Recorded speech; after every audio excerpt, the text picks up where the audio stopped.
So let me ask you this question then. Let me ask you this question. Jesus hung with the sinners. He did. He hung with everybody. He tried to help him. He tried to save him. God dang it. He shot dice with them? The sinners didn't feel... The thing is, he hung with him. The sinners didn't feel comfortable around him. It's like, Jesus, I can't even do my dirt because you're right here. Yeah, but... Oh, here comes Jesus again. So what the hide the weed. You are now listening to the Inner Circle Podcast Network. Yeah, I think that's what he was saying. It would be easier if you guys would just really hold it. Just take turns holding it. Yeah. Pause. Pause. So it's been about, a month? It has been, bro. And the funny thing is I definitely will get 155 up tomorrow because I felt bad. Like I was chilling with Mike. Was Steinway? Yeah, he was there, and I was happy too because I pulled up late, and right as I walked in, he had a table right in the front. I was like, "Fucking Mike!" I was like, "Hell yeah!" And I chilled with him. And I was kind of waiting for you to pull up too. Well, I was there. I got there late, but you were sitting outside. I was just posted outside because there was just too many people in that meeting, man. It was cool, man. Like, it sounded boring. Let me tell you what. I get what Rip was doing by bringing them in, but this was more of like to me, it was more of like a meet and greet for fucking like this is what the future of Tucson Foodie's gonna be, which is cool. They got some dope shit planned. Well, what I heard was I was fucked with it. The commentary was a little vulgar. And I didn't give a shit. I didn't really. Well, this is the thing. You're dealing with a bunch of professionals and businesses. Like, we're not looking for. Don't trip. Half of them that were there was all Tucson Foodie. Thuggery. All his homies. Saying? Well, all I'm his just saying, like, there. it's like if I'm going into a business, I don't want some doing. Yeah, this is gonna be some tight shit we're gonna record for you, bro. Yeah, but that's probably how he talks to his employees too. Yeah, but if I'm a business owner, I'm having someone write up my business.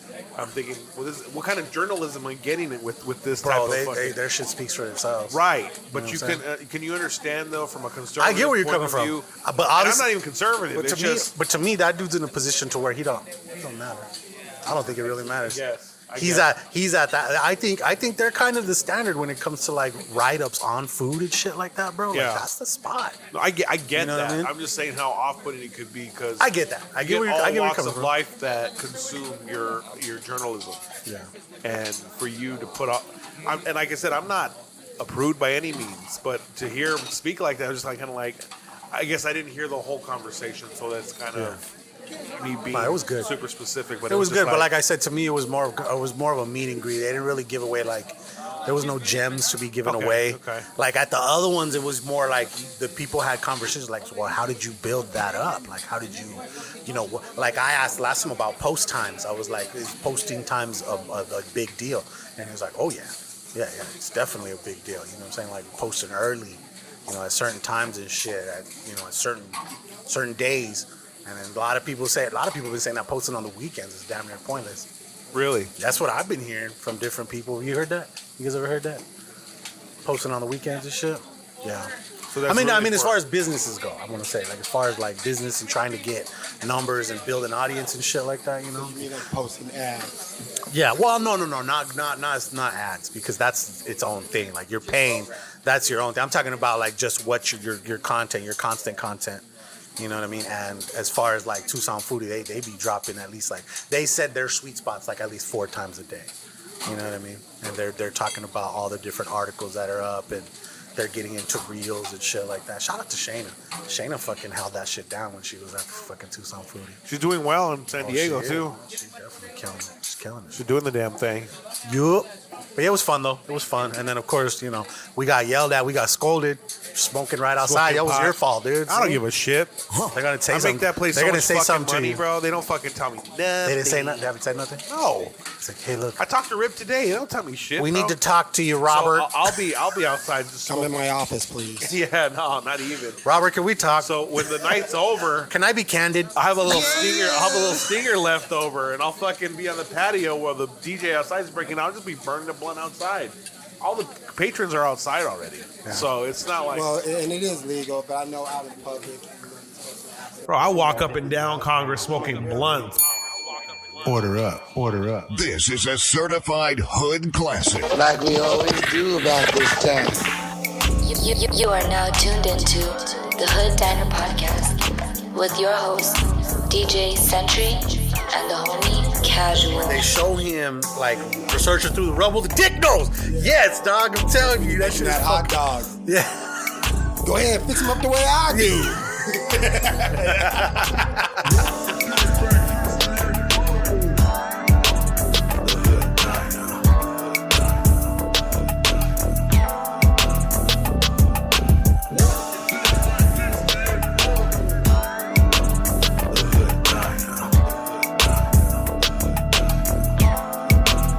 Smoke weed every day. Yo, this is DJ Sentry, And I am the homie Casual. and you're listening to the Hood Diner Podcast, episode 157. 157, Finally guys. back, y'all. We got some homies in the building. And Dominick and Chris. Dominick and Chris. What's going down is basically you guys are here kind of like studying. or Like a something. shadow You guys program are here. check. Yeah. Yeah, we're just We're checking giving out away game tonight, guys. We're giving away some game tonight. free game No, tonight. we have no problem. We fed y'all. Let's roll into something new, bro. It's like, you know, when you're a fifth grader, you go to middle school and the eighth grader showing you around and shit. Yeah. You're just like, okay, all right. Right. This is where all the bad bitches chill. You know, this is where the nerds get beat up. You'd be lucky if you get taken under the wing like that. We're just getting the layout. Just show us the layout. We're just looking. So yeah, like I've known you guys forever through my cousin Daniel, but you know you guys are starting a similar project. We're not gonna go too much into it because I know you said you wanted to keep it on the wraps. What? But Planning yeah, stages. I mean, stages. we just happy to have you guys in here and see how we get down.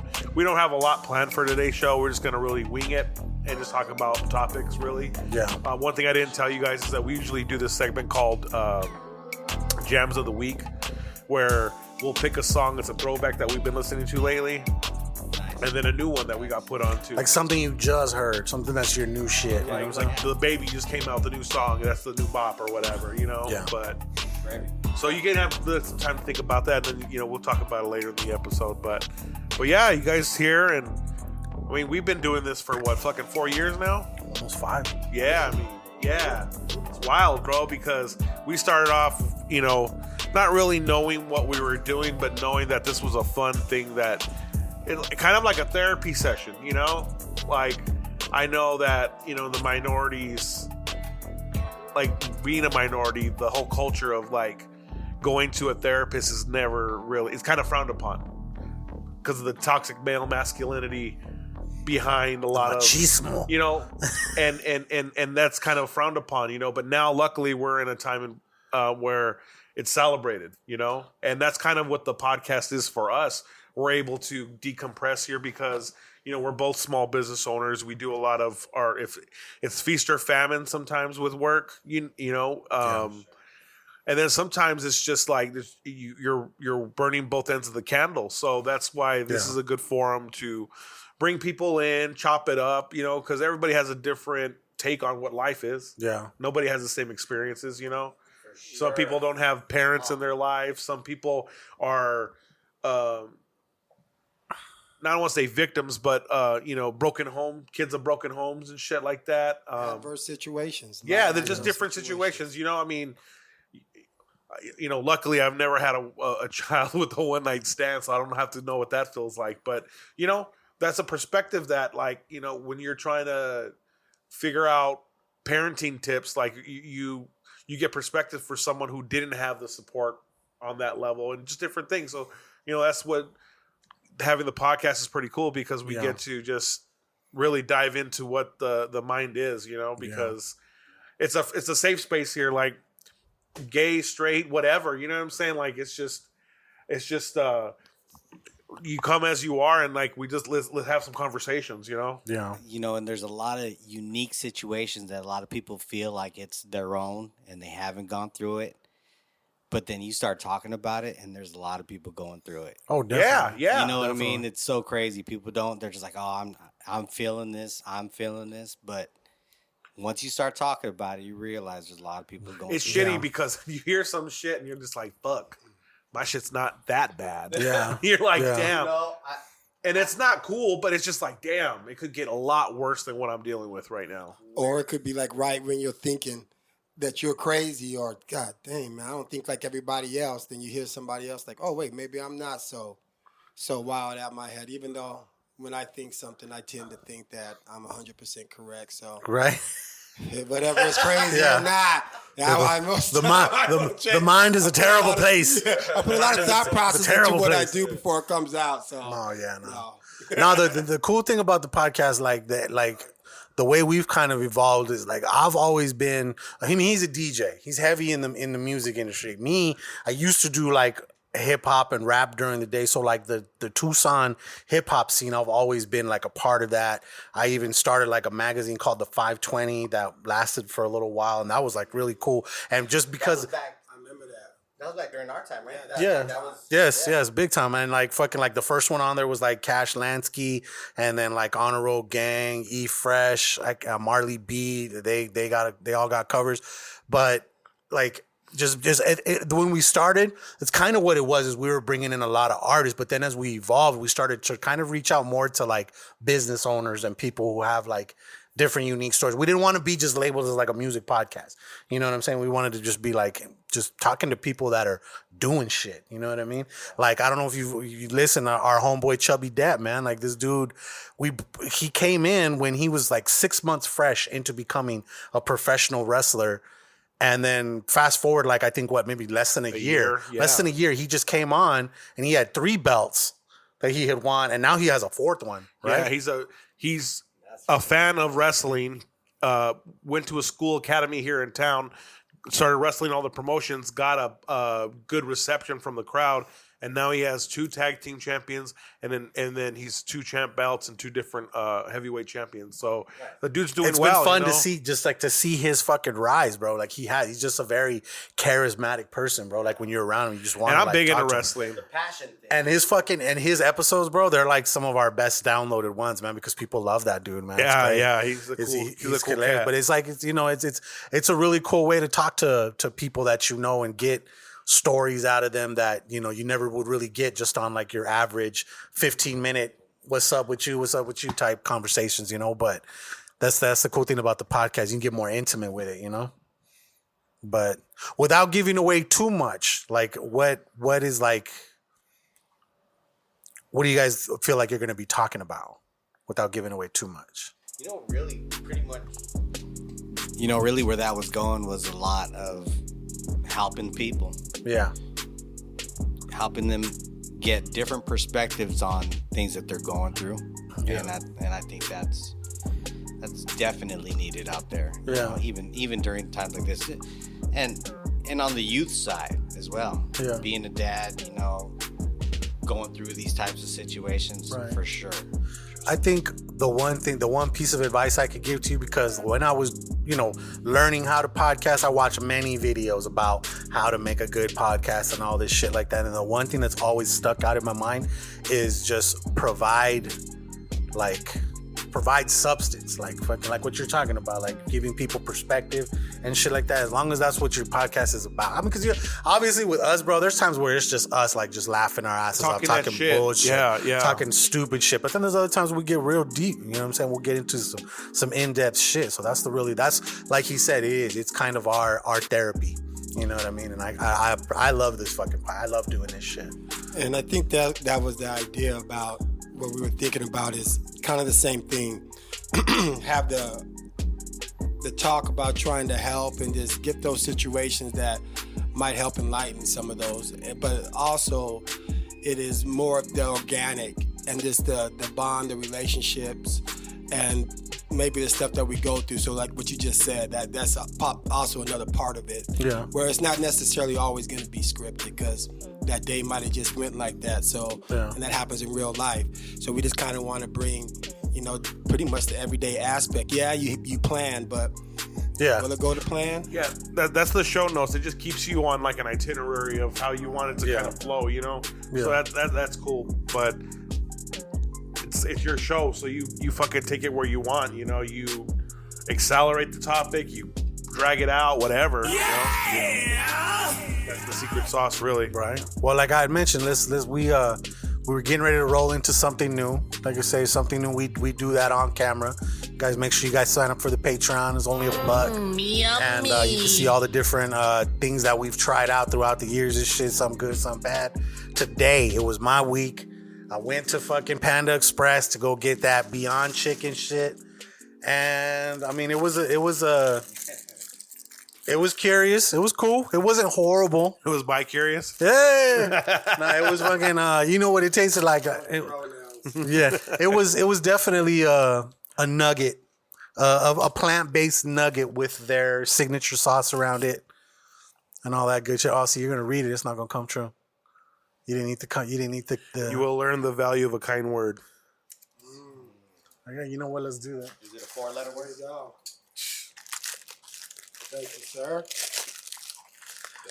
We're all we're checking out the fortune cookies, but like I said, I want to know. I'm curious if anybody else does this shit. I know I'm a weirdo for doing this, but like I said, God bless my homie that's no longer with us, man. He told me a long time ago. He said you have to eat the cookie and you can't read it until you've officially eaten it, because that fucking fortune is attached to that cookie. It's been marinating with that cookie. You know what I'm saying? They came together in that factory and they've been rolling dolo together for a while until they saw the air. You know, it'd be dope. But you know what I'm saying? Yeah, they're cellmates, bro.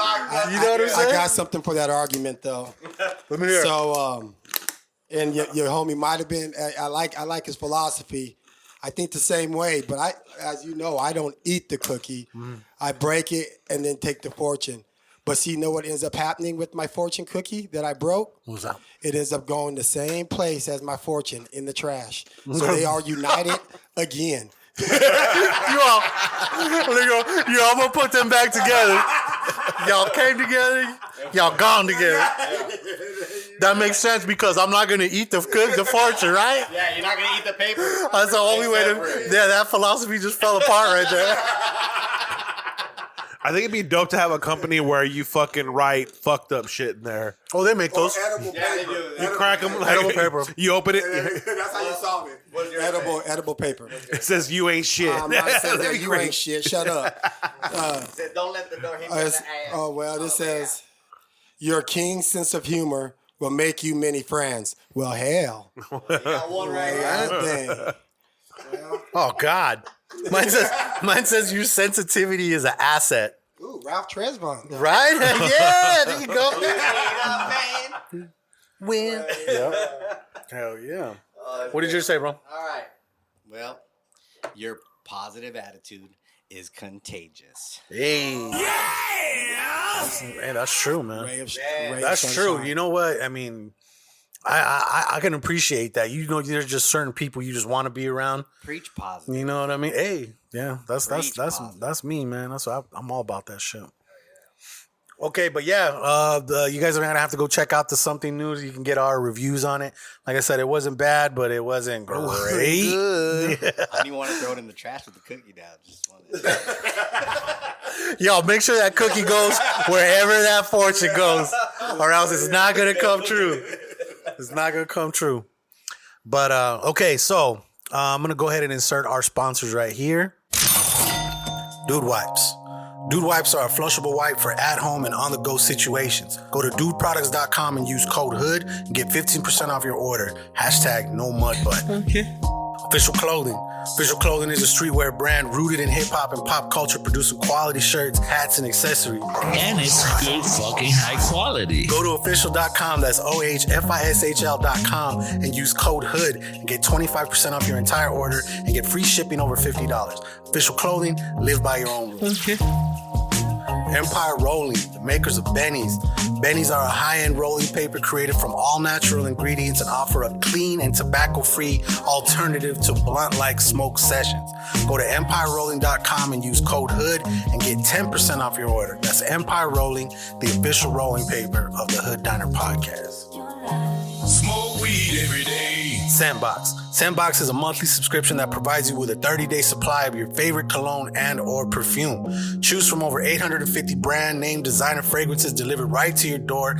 Get free shipping as well as free returns. Go to scentbox.com and use code HOOD for 35% off your first month's purchase. Scentbox.com. Squared Up Pizza. Located in Park Place Food Court here in Tucson, Arizona, Squared Up Pizza is creating gourmet New York-style pies using New York water for an authentic pizza experience. Mention the Hood Diner when picking up or dining in and get 10% off your purchase. Go to squareduptucson.com for more information. Yummy. Okay. Last but not least, we are a part of the Inner Circle Podcast Network. Go to innercirclepn.com and get the links to all the shows. Preview all the latest releases from The Untrained Eye, Shit Happens When You Party Naked, Simmons and More, The Plunge, Failing Hollywood, The Angry Dad, Creatures of the Night, and of course, The Hood Diner. That's innercirclepn.com.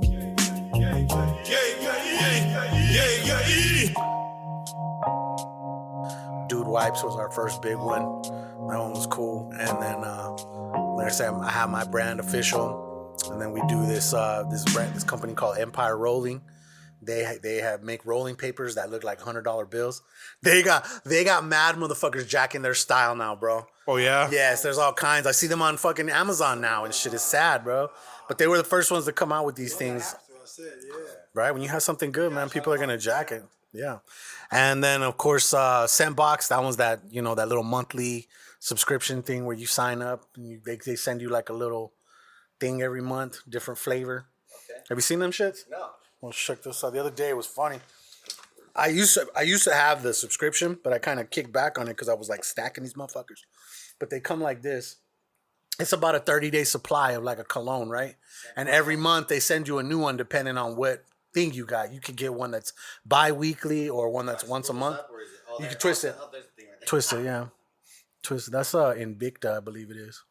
Oh, so they have the name. They have all the brand name shit, and it's only like I think when you sign up, bro, you get like 30% off. So like your first one would be like $11, and then after that it's like $14 a month, and they send you a new one. Yeah, you just go make like a little list, like okay, put me down for the next 3 months. I want this one first, then this one, then this one. Yeah, they're dope, bro. Like I love these for like traveling and shit. You don't gotta bring a big ass bottle. I keep this motherfucker right here in the fanny pack. You know what I'm saying? Like it's ready to roll. What company is that? It's called Scentbox. Yeah, if you sign up, you sign up, you use code HOOD, you'll get 30% off. The crazy part is, bro, is like I want to say like at least 2 years ago, there was a podcast boom. Okay? Podcasts just fucking blew up. And so what a lot of companies did is they started doing what's called affiliate programs.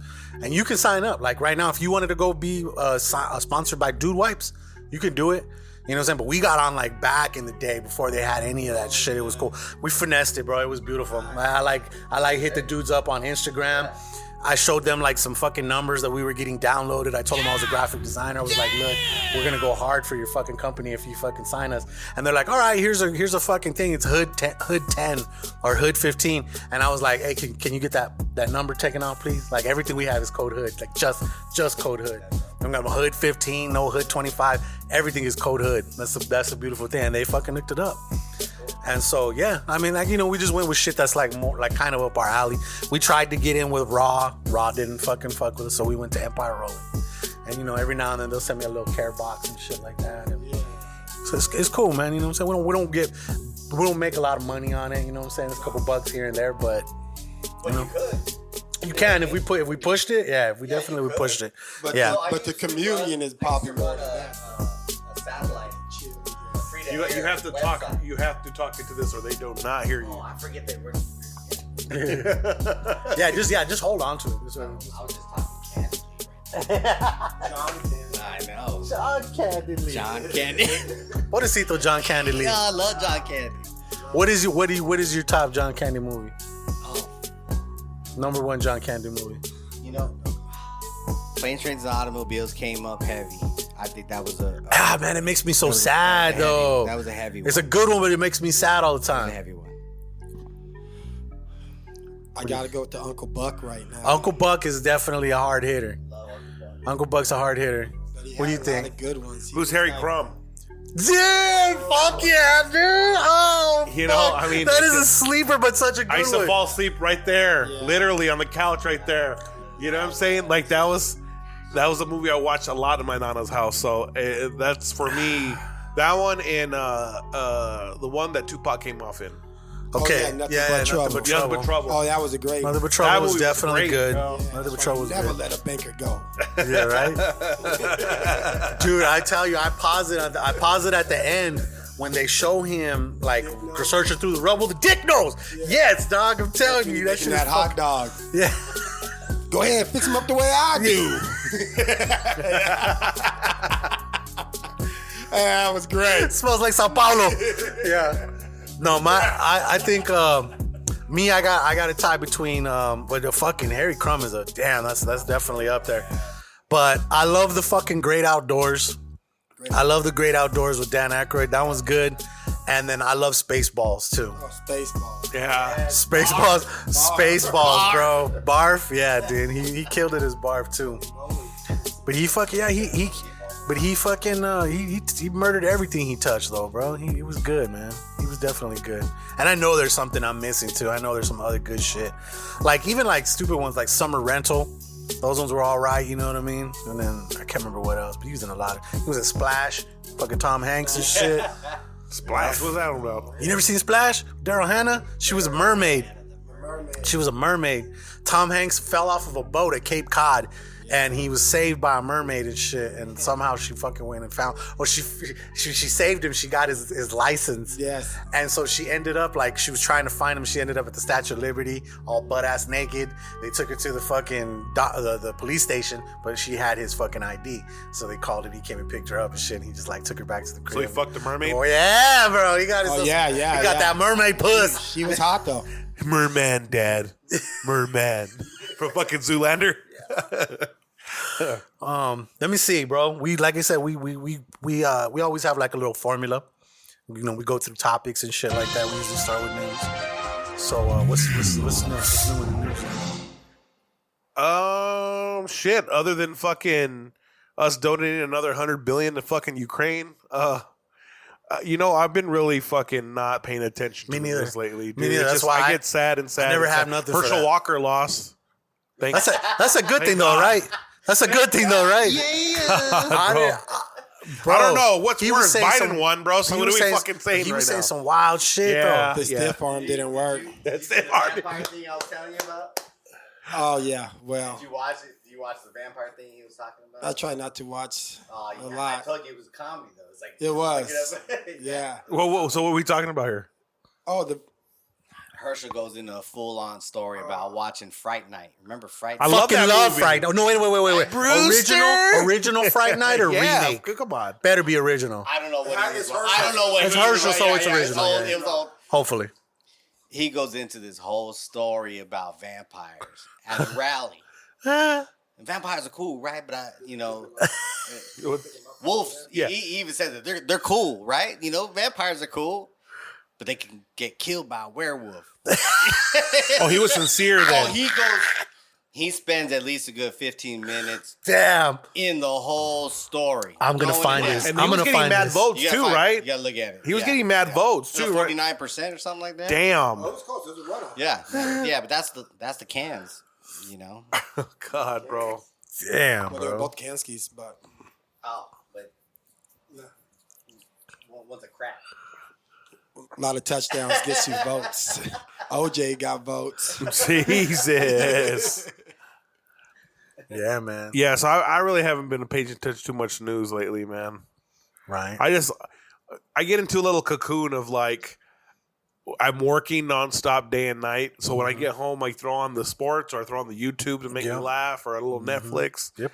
And I can fall asleep, man. So it's just That's Chrissy me too. Allen died.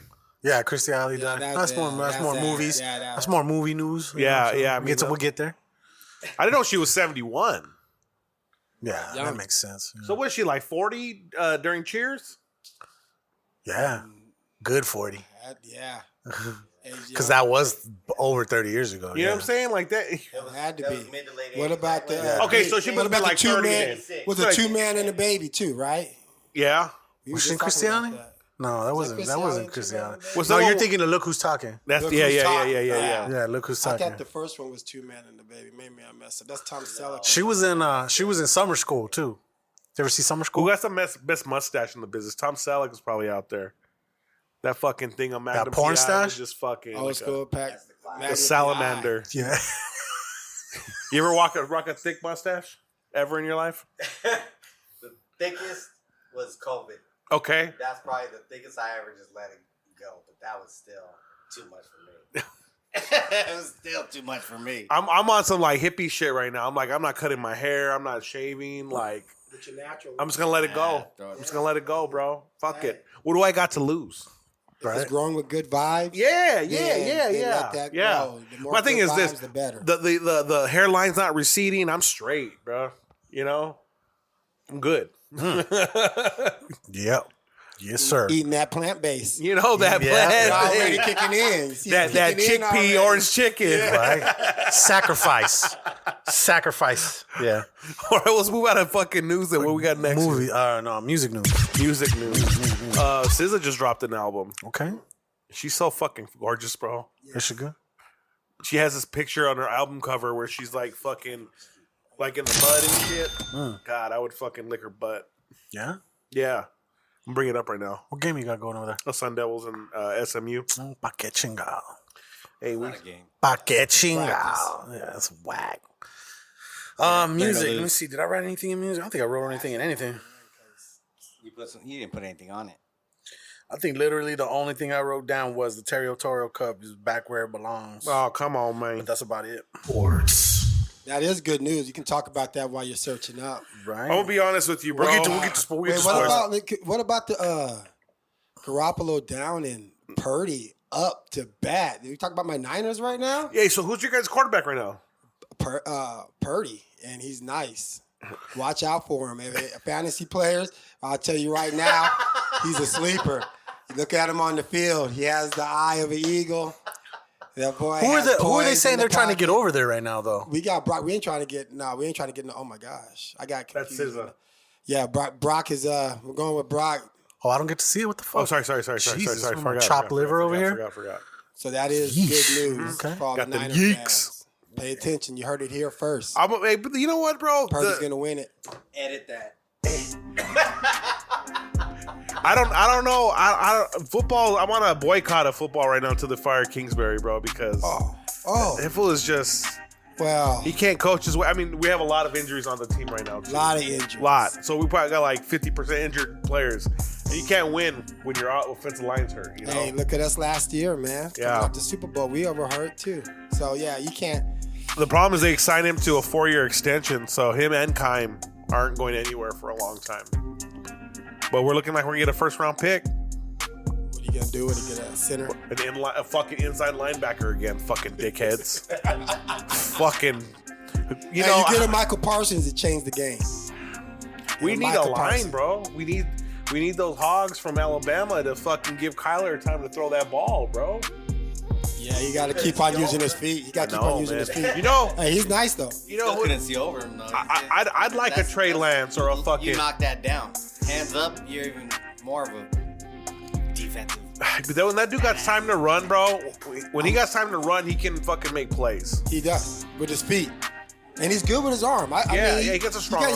You can't ignore what he did the last 2 years. My problem is that Arizona's offense fucking develops at the line of scrimmage. There you go. And it's like, bro, this is not college, dude. Your linebacker is as fast as your fucking running back. You're down right. Speed's all over the field now. And, you know, there's no one out running anybody at the sideline and cutting it up. Very rare. And Mr. Tyreek, right? Right, but you're talking about freaks of nature, like Exactly. 1 or 2 dudes in the league that can do that, you know? So, I don't know. Well, don't give up on the league just because. No. I'm enjoying it. I'm enjoying it, but it's just. I'll be honest with you, There's bro. a lot of good stuff going on right now. Lamar got hurt. You know, things are going to shift and change right now. Yeah. Well, the NFC East looks like the strongest, or is it the North? It's not. I said there's a lot of good things, like there's shifting going on right now where teams, where it's looking clear, right? No, that's not good. He's my fantasy quarterback. So actually, it's That QB1 right there? Yeah, I was QB1, but I got the Braidsters. Okay. Come through with Old Faithful, throw 45 passes a game. Fuck, maybe a touchdown or two now. Well, it's all right. He's getting better now. His team's starting to know. Well, he got a girlfriend now. Ever since he got a divorce, he's 3-0. She's pretty bad. Yeah. She is pretty bad. Well, what do you expect, though, right? I mean, he's not gonna fall from grace. You know what I'm saying? Like, it's Tom Brady at the end of the day. Tom Brady. I'd fuck around and go get like a goddamn Angela Robbie. You know, fucking Harley Quinn. Ooh. I'd do something crazy if I was Tom Brady. I'd go ruin a fucking family. I don't give a fuck. Go. Like, you know, Harry Styles fucked around with Jason Sudeikis' wife. What's that bitch name? Olivia Wilde. I'd do some nasty shit like that, like Harry Styles. Wild Harry Styles. Yeah, you know, just like young Mick Jagger. And put one of your rookie cards on the table, your 1-for-1s. Sign. Yeah, sign. Here you go. Michigan jersey. Yeah. Hold It's that. worth a lot of money. Hold that. It's worth a lot of money, buddy. you ever get in a pinch? You think I got her, but listen, you won too. 1-for-1, Tom Brady. Sign. You ever get in a pinch? Get rid of this on eBay. Oh man. Nah, Olivia Wilde's bad, bro. She's pretty good. What else? Since we're in sports, we kind of took a left turn. Oh, I made a fucking crazy investment the other day. Well, not crazy. I spent about $600 on tickets to the ASU U of A basketball game. What? Okay. So they're 2 rows above the U of A bench. Okay. Oh, you already know they're on fucking Ticketmaster, bruh. Posted them. I think the profit margin is gonna be like $1,600 for the pair. You know what I'm saying? Triple. You know what I'm saying? Yeah. So I mean, it's just me. I was on the Ticketmaster one day. I was like, I want to go to the game. Let's see what's good. So I'm looking. The front row seat was $1,400, and there was 7 seats over, 1 row up for $250. I'm like, I sat 5 rows up from those exact same seats on Sunday. I'm gonna cop these. And worst case scenario, if I don't fucking flip them, I'm gonna go to the game. I'm gonna go to the fucking game. So you know that's a career, right? You know, there's plenty of people out there that's their life, bro. I mean, peep this shit. If this is successful, I might invest like $5 to $10K in Bad Bunny tickets next time he goes on tour. Oh my gosh, yeah, you saw. I'm being honest because I know the ticket that was $150 ended up selling for $900 the day of. So, yeah. You know what I'm saying? Yeah. I buy 10 of them. Yeah. Really, if you buy 6 of them, you only need to sell 3 to make a profit. So even if you have to eat the other 3, Or go. yeah, go. The Like, hey, beautiful girl, thing. you know who I got tickets to, girl? Bring your best looking home, girl. Yeah, let me see her first. But this is Me the too, thing, them dude. hoes. He probably would have sold out a second date in Phoenix if he would have scheduled one. Oh, for sure. That's how popular he is. So with that being said, I don't think I'm going to sit on those tickets. I think they're going to move. I don't want to put them on you ever until the fan week out on of. somebody like that though? I haven't before. Have you? No. You ever fanned out, Cass? No, Fanned out? Like spend like crazy money to meet and greet type of shit. Yeah, like just to go. no fan out. I've Not heard. that there's anything bad. I've always heard don't meet your idols though. You know what I'm saying? Because that perspective or that perception of that person is never that person. I don't even know if one of those people would be my idols. Yeah, right. Yeah. Well, I went to the weekend, and that shit fucking got me all teary eyed. That's weird. Real talk, just because of how. You know what? No, like. He's like, explain yourself. So like. You're not in the sense of like fucking, you know, like when they see Michael Jackson and shit, like fuck convulsing and shit. Yeah. But like, there's a lot of life events that happen to that full soundtrack. You know what I'm saying? So hearing the songs brought me back to certain points in my life. It's like when your mom went to Earth, Wind and Fire. You know what I'm saying? Was coming through those. Yeah. When your mom went to Earth, Wind and Fire or Journey or some shit. You know what I'm Like when we saying? hear Jodeci. Yeah. Old school R. Kelly. Like, it just- Don't hate on him right now. Don't ever get the poster off the wall. You have our cat. You got Kells on the wall. 12 play. What do you got? 12 play on the wall. Please don't hate that album, no. Got 12 play on the Just wall. call it Kelly. That's a great album. It'll still get him. Still get him right now. Put it right now. Just put play. I got it in the car. Car him up. Hey, listen. I mean, that's the question that we always have to ask ourselves because it's a situation with Kanye now. That's something we didn't talk about. This fool literally went on some like I love Hitler type of shit. Like he wasn't such a bad dude. And it's like, you know, Do you think he's just searching? Do you think he's just reaching? Well, that's what a lot of people are speculating, you know. But my thing is this: once you attach yourself to a racist / genocide homicidal maniac, like you can't take the worst one. You can't take pieces of it because you have to look at it as a whole. But that's when we have to use this conversation with music. When do you separate the art from the artist? What? Okay, because of R. Kelly. That's one of the greatest music composers of the '90s. Oh yeah, 100%. Song earlier that he wrote. Yeah, I Believe I Can Fly, bro. I mean, come on. And it's not. Well, I don't want to get into the industry because I think what he did, they might have highlighted it, but I think it's common. I don't. Think and it's definitely not the worst that we've heard from artists and all the depravity and fucking. But I'm not. That's not down. Listen, I'm a nasty motherfucker too. I like kinky shit too. But minors is where you draw the fucking thing, bro. Yeah, you can't.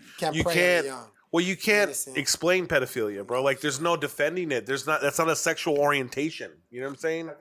Well, that's the question. When do you separate the artist from the art? You know, like Kanye's on this rant. Like, I have Yeezys. I'm wearing Yeezys right now.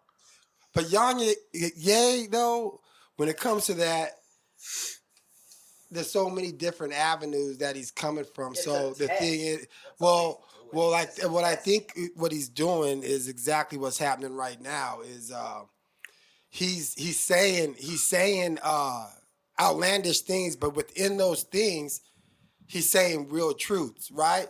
So, and he kind of explained it. I'm not going to get it right, but I know he said it. He kind of was like, well, at first when he was crying out about wanting to see Kim and his kids and how they took him away from him and this and that. He said, nobody wanted to listen to me. So this is why I kind of started understanding his philosophy or his style of thinking, as I say. Because then he started saying, nobody's paying attention to me. He said, but then I wear a White Lives Matter shirt and everybody pays. So what I'm thinking his psychology was like, okay, so I'm going to have to say something shocking in each one of my message. And even though that might get overshadowed, my message is out there. And because he's not necessarily wrong with what he's saying. But now, if I were to address to exactly what he's saying, when he talks about the Jewish executives and all that, look here. Don't blame it on them, right? There's many ways that somebody could come up. And there's a lot of wealth in that industry. So why they haven't already started something to combine. And when I say they, I mean artists that have the complaint, right? I'm not talking about a color. And it might fall on a certain color. Right. But I'm just talking about artists that have a complaint about how shit is run. You had billions of dollars. You had the opportunity to start your own. Now, I don't know. I don't want, like I said, I don't get up there because there's a lot of deep stuff when you go that high up in the money bracket. And I don't even know if I want to even know what really goes on. But there's time to make change. So that's why they say Prince. Like Prince, right? Oh, what happened to Prince? What happened to all these people that were on the verge, Young Dolph, of making their own, showing people how to do it without the industry? So I don't know the ins and outs, but I know he's spinning stuff, but I like to take that for entertainment and like we're doing here, having communion and talking about it. But really, in the real world, I just like to focus on just my little round community because all that stuff is just what? TMZ, right? Yeah. The Kardashians. You know, it's say this, and reaction, get this, and everybody starts spitting. That's why I don't like talking politics because you're never going to be right. Everybody has there's always going to be divide. Oh, and politics isn't for everybody. So there's a law made, and nobody on either side of that law is going to be extremely happy. So you're running into a no-end conversation unless you're thinking with like-minded people. So I try to, I mean, there's another side to that too, though, because if you got a lot of like-minded people together, that becomes an echo chamber for a bad idea. Okay. So with that being said, it's like all this rhetoric that he's spitting, this anti-Semitism shit, like even if what he's saying is true, if it is a bunch of Jews, conspiring against him, trying to fuck him, you can't come out and say it that way.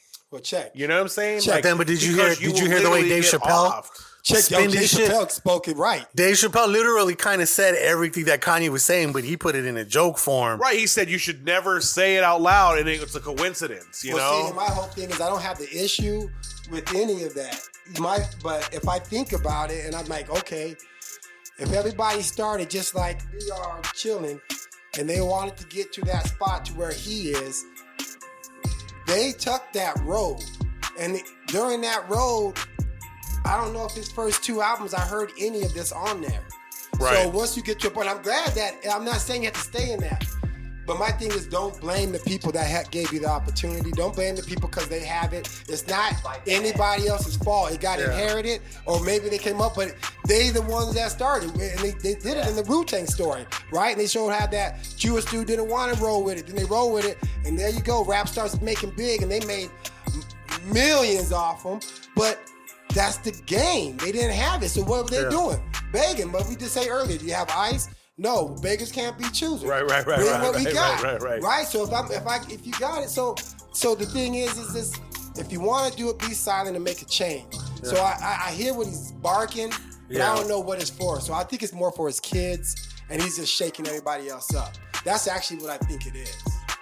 It's a test. Elaborate on that. It's a test. He throws it out there to test everybody's reactions. What's it gonna get? What am I getting? What can I see? You know, the whole gospel thing, that was his test. Yeah. That was his test. Can I work with the gospel thing? Oh, I can make money there. Oh, can I test the people on their fashion and what they, he pushes that limit. It's a test. Every little bit of it, that's his test. But you don't think that was marketing though? The gospel thing for his album? That's what marketing is. With the album, that's what marketing is. You're testing whether they like it or not. That's marketing though. You're testing if you like it or not. I want to know. I'm going to market this, and if it doesn't work, who's going to see if it worked with him? Marketing hate though? How's that going to sell? Do not war sell. He's actually. War sells like crazy. But if that was his philosophy, he's actually losing money because he's getting dropped from everybody. I think what it was. He can care less. He's testing to see, or what he did say, he can care he was less. happy to get out of his Adidas contract. Now, that could have been a mind trick. Exactly. Just to be like, the way he said that, he said it with intention of fucking fire me. Fire me, motherfuckers. Like, it was what it was. There's a clip of him actually saying that. Yeah. But that could have been, I did the same thing though. After I got in trouble, my parents sent me to the room. This deep fake shit is real though, dog. You know what I mean? This deep fake shit is real. I would say I didn't want to go out anyways. There's a clip of him. But even though I really did want to go out.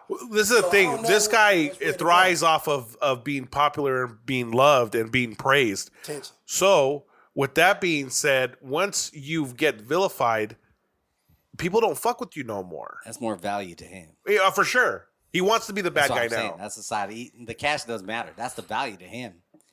But now you fucking cut off one of your revenue streams because who the fuck wants to wear clothes fucking made by a bigot? Well, and this is the thing though. The guy also got embarrassed though, right? Before it all started. Would you be talking like that if your mom was alive still? You know he wouldn't. I don't know. You know he wouldn't. Because he's educated. He's not. So that's what I'm saying. So is she. But the thing is none of this stuff was just by accident. It's all a show. You know what I'm saying? But everything was programmed. His rants. How you go from gospel to this? Right. He went. Didn't he go from gospel to I'm a sick fuck? I like a quick fuck. He's just a politician. He's a politician now. He's learned some shit. Yeah, man.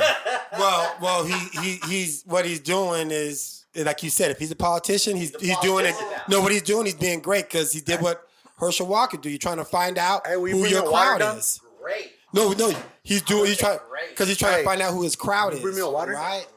No, but he's finding out who his crowd is. So he is doing great because it's a big divide on who's Kanye followers or who's not. Gracias. It's the definition of great for sure. So he's great in my terms. Definitely not great. Yeah. I just feel like this dude gets. You know what? Kanye will always think he's doing great. Right. There's no doubt about it. He'll sell it as great. I just don't think he's had an original thought in a very long time. He gets with these Candace Owen types. he gets around these people that start spewing these fucking hate fucking rhetorics. And like I talked about echo chambers earlier, you fucking bounce the ideas around and you guys start thinking the same ideals. All of a sudden you're a hate group now. Well, that's how fast this fucking community became a hate group. You know what I'm saying? Doesn't mean you're out there committing violence against anybody, but we're all like, well, you know what? Fucking Century got a good idea here. The Jews are responsible for this shit. Now we're all anti-Semitics because we all start thinking that way. You know what I'm saying? And not to be misconstrued to the people listening to this podcast, I do not have any anti-Semitic thoughts. I'm just using that as an example. I know. Because, you know, it's that whole mob mentality, bro. It's like we feel disenfranchised because of this, so let's attack this. If you're a musician, what have you done to further your music career? How active are you on social media? Do you understand how bots work on pushing your artwork or your music for you?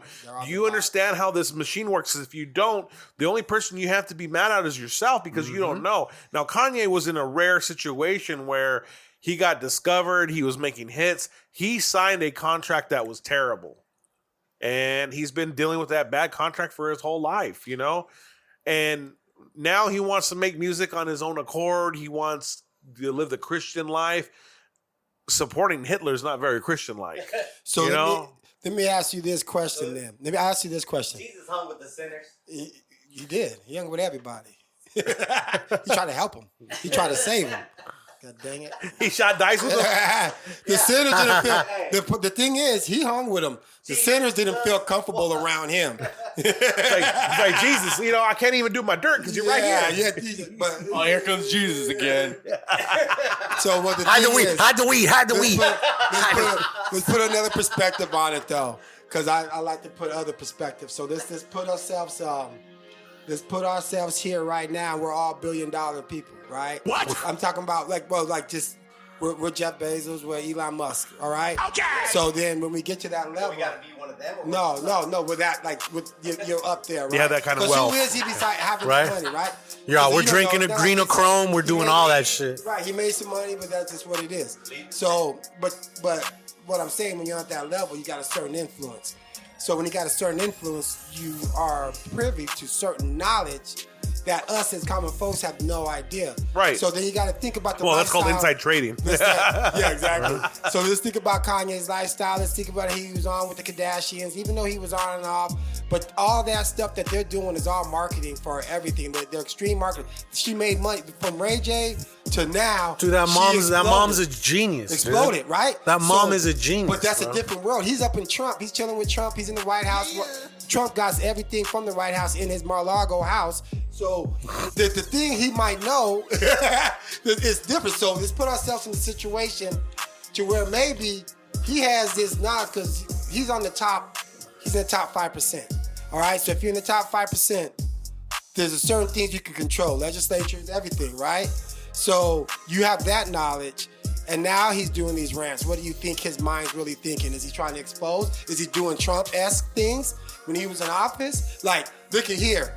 Like, I'm not gonna play this cat and pony game and have and walk around like a sheep when all this stuff is going. I'm gonna tell you all that this is bullshit, and I'm the president, so no, you can't do it. And he did it, right? Yeah. And he exposed it. Like, wait, you can't do that. Well, yeah, actually, I just did.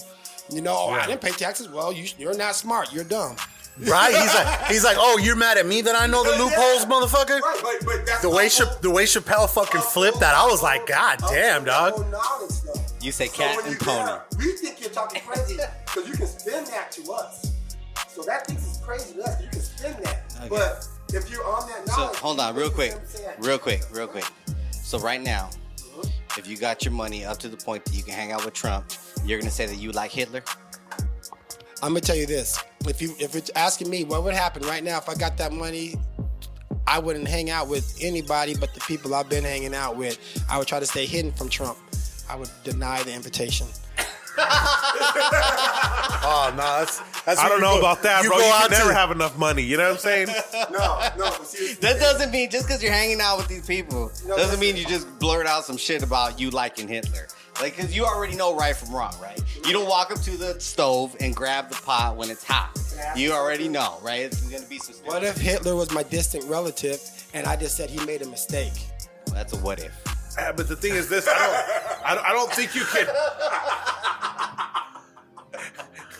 With the exterminate. Did they lose? Did they lose? No, the battery died. Ah, good.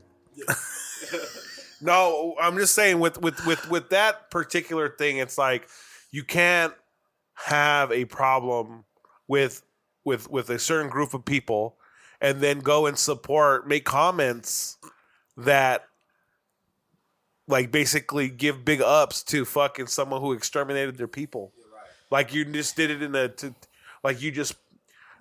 your words are falling upon deaf ears right now because we don't give you any legitimacy anymore. Like your craft that you practice for so many years is kind of irrelevant at this point because you're so eccentric.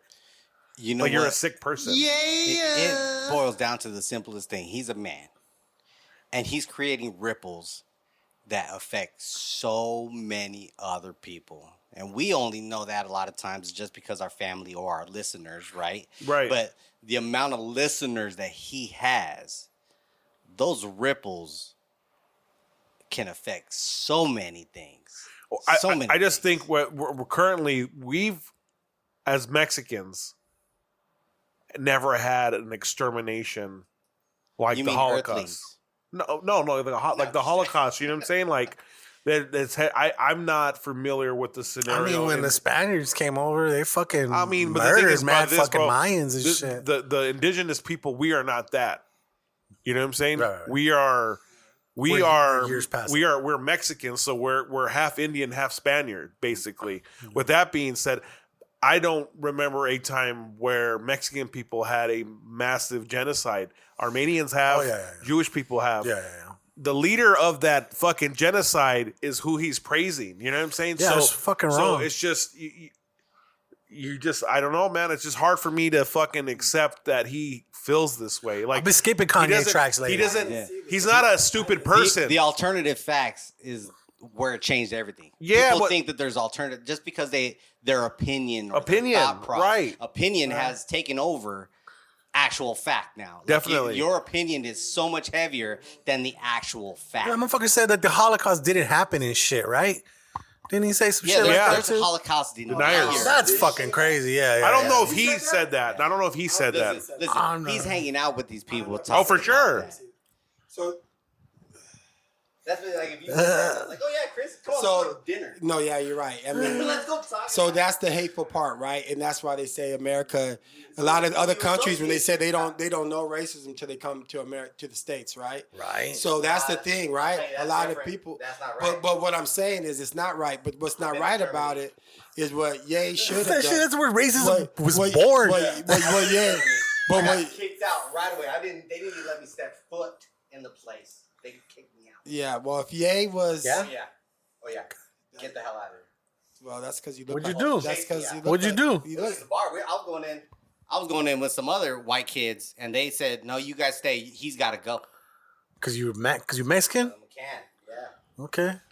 Well, then, damn. Well, damn. Goddamn. Oh, it's heavy out there. We almost got sliced up, jumped, killed, but these kids. Well, the thing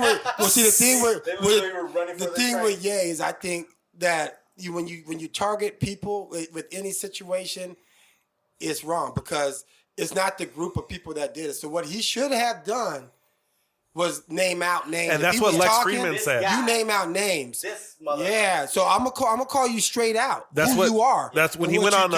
I'm not gonna say it's a group of people because it's not. Because he was still smart enough trying to protect his money. That's what he was trying to do. But Sure, he didn't know what he has left. Huh? Yeah, whatever he got left. So when he went on the Lex Friedman podcast, he was talking to him and saying the same narrative. And Lex Friedman was just like, I think you need to call these people out by name. He goes, all these people that are throwing dirt on your name, you need to call them out by person. He didn't mind going at Chris Paul. Right? And then apparently that's a fake narrative. Hey, don't talk about black on black right now, sensitive subject. No, apparently that wasn't even a real thing. But still, You know what I'm saying? It started some shit though. It did. Yeah, but now, why? but you're gonna jeopardize another man's fucking marriage because you're just talking shit. yeah, you're going after a bunch Like of if I Jews, see but you then in the throw streets, Chris bro. Paul married? Chris Paul's like 6'1", bro. He ain't a little dude. Chris Paul's married? I got that BJ Armstrong was short the whole time. okay. And he's like 6'2", 6'3". Yeah, bro. I'm like, God damn, what the hell? I'm gonna tell you this. I went to the Sun Devil Stanford game on Sunday. Those kids are like 18, 19. I wouldn't want to fight any of them, bro. Any of those tall ass kids, bro. You think about it, you put your arm out like that, I'm fucking getting punched from like this far I'll out. fight You know? anybody. He said he's a Mexican. The heart's not the Mexican. same. My heart's not the same. Their heart's I don't not got the it in same. me The heart anymore. stays the same. No, Hey, their let's heart- their heart. Yeah, the heart. let's wrap up music. Let's do our jams of the week. Well, I don't have any new. Actually, I do. Hey, did you buy any? You didn't listen to the fucking song. I told you to did. listen I didn't to. like it too much. You whack. Well, there's that. You didn't like it, really? It was all It's my right. jam of the week, It baby. was all right. Shit is hard. I got put onto a new song last night at Union Jack. It's a song called "The Nasty Song" by Lil Rue. That sounds like Little John. Got a Little John affiliate? I have no idea. Let's go.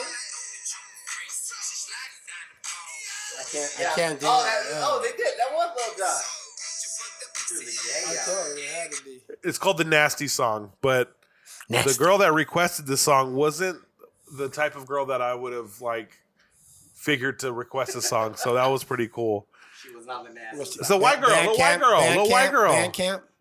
little white girl at the college bar. So this is what I say. You can't go to color no more. You know, I say you gotta. That'll block you from looking at personality. You No, know? but it's just You'd be like, dang. Did you look at the shoes though?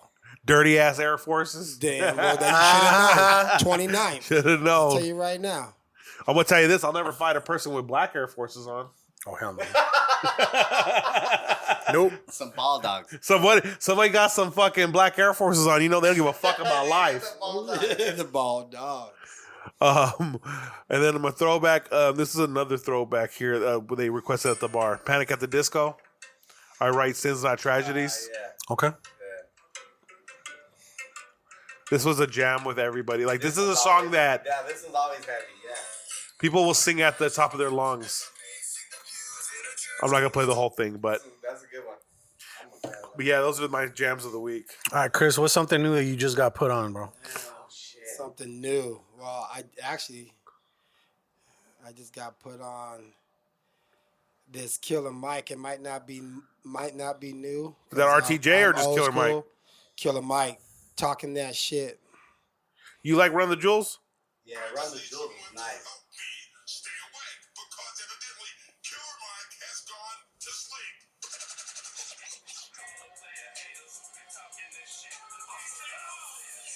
You know, bring me back to my time in UAB. Okay. Old school setting stuff. They bump a lot of Memphis shit over there at UAB? Well, you know, it was the South, so by the time when I was there, that was when No Limit was coming out. Okay. Juvenile just jumped off. So BG just got out of jail. yeah, he's coming out. So hopefully they give him his money. I hope so too. Fucking Birdman be ripping people off and fucking his artists in the ass, apparently. You remember all those fucking memes about Like him? I said, the industry, maybe you don't want to unlock that door. Right. You know what's funny? I was listening to this other podcast the other day, and they were talking about how it was one of fucking P. Diddy's homies. He says that he was chilling with fucking P. Diddy, and they go to the sex shop, and he's pulling out butt plugs, and he's like, I saw that. "Did you see that?" Yeah, he goes, "Hey, what are you doing?" He goes, "Can I shop by myself?" There's some weird All of shit a going sudden, on he's up like- in here. He goes, "Yeah." So we get back to the hotel, and then Diddy tells me, he goes, "Nobody gets in that room. Absolutely nobody." He goes, "So me, he goes, him and Ja Rule and two other girls go in there, and they're there fucking doing crazy shit." While Ja Rule's cousin comes up and's like, "Yo, where's Ja Rule?" He goes, "He's in the room with fucking Diddy." He goes, "Well, I'm gonna go talk to him." He goes, "Nah, no one's going in there." He goes, "Nah, fuck that." And he tried to bum rush me. He goes, "I throw him into a piano."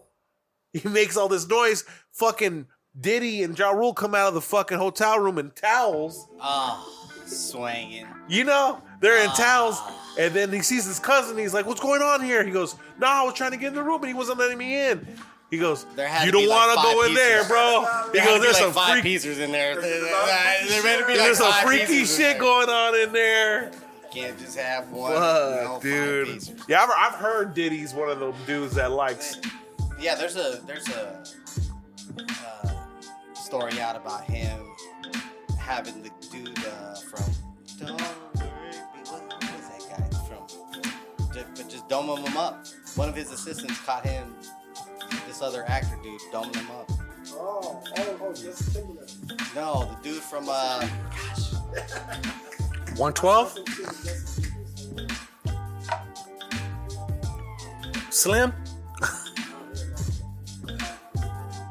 Shine? New Jack City. No, not the Snipes. The High Yellow. The dude, Chris something was. Don't wake me. I'm dreaming. Not the LB. It wasn't the LB. Oh, the other dude that was the fucking that got stabbed in his fucking hand and shit. That was some girl walked in. There's a whole like a documentary type of shit.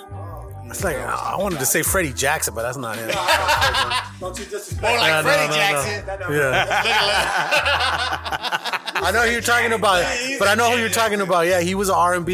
He was an R&B cat back in the day, like that too. So, Yeah. anyways, that story came out about some girl walked in and he's like, "You watch." I was like, "Yeah, this is what happens." He's all man. Make them pay. It was like, "Oh." What did he say? He's all, that's real Cambodian. Yeah, man. that's Cambodian breast milk. That's real Cambodian. Man. I heard there's like a bunch of mansion parties too. I forgot who else was telling the story that they were in Miami.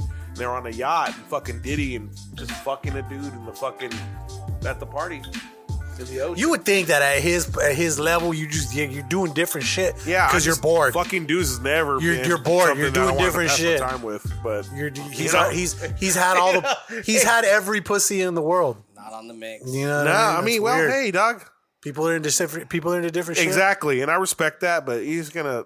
Take that. Okay, so let me get what was your jam of the week again? Let me write it down real quick. My jam of the week. Well, I mean, it was a new one. I just listened to it, so it was Killer Mike. Okay. Talking that shit. Killer Mike talking that shit. What about it? Yeah.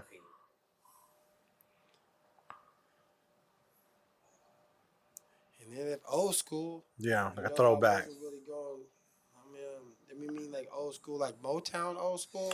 Whatever you want to do is something that whenever it comes on, you love that shit. Just something good.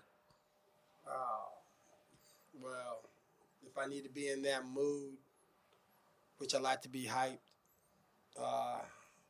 anytime I hear that mystical "Here I Go," oh yeah. Oh man, that just does something. That makes me stop bopping. That in boom, the car, boom, boom. Yeah. Boom, boom, boom. Yeah, for the slabs. Boom, boom, boom. That one goes, but then I can even go chill with the Outcast. So it goes so far. Even So in that Spotty Yachty? Eric Sermon, even go Camp Low, even go group. It goes so far back. What you got, Don? Go with Guru, Gangstar. Is your throwback fucking Troop? Spread my wings or what? I'll hit any one of those. I love all the Motherfuckers don't know about Troop, bro. They do not know about Troop. Troop is so heavy. That Troop. Was that Teddy Riley? Guy of the Future. That's Guy right there. Guy was what Teddy you're Riley. talking about. Let's chill. Everybody sounds Jam. Yeah. Oh, Jam. You know what? Right now, I like all this Caribbean feel sometimes with the Afrobeat, the Whiz Kid, and the yeah. Bro, that everything lately. You don't need no other body. You don't need nobody. Actually, know who else be popping? You know, jump up on the cocky. I like it because remember back then when we were a little bit younger. You know, when the reggae was kind of popping, but you know, like Mr. Lava Lava. Yeah. Nah. You know what I mean? Like, hell yeah. It's just kind of feeling. Come down, stepper. Yeah. So what's a jam of the week? You got something new? Oh, jam of the week. What's like the newest shit you got put on? The new. Oh man. The new for you. What's that dude that does I like that. I just been on the Drake shit really lately. The Drake shit. I've just been trying to feel out his newest thing. Him and 21. You know, I just was trying to. I didn't hear all of them. 21. Can you do something for me? Yeah. But that's because I ride around in the car with my son, so I know Is that all he's throwing bumping it down right now. Yeah. So what song would you say? That's what I'm telling you. Yeah, pick a song. I'd have to hear it. Hold on, let me tell you which one. Yeah, throw the Whiz Kid. That's the essence. You don't need no other body. That's a cut, bro. I play that shit all the time. What's the name of it? WizKid's Essence. Essence. Essence? Yeah, featuring Thames. I like Tim's. Okay. So my shit is this homie named L.E. Dollar Sign. And I just love this fucking beat, dog, I'm telling you. And it's got that old fucking chopped and screwed type fucking shit.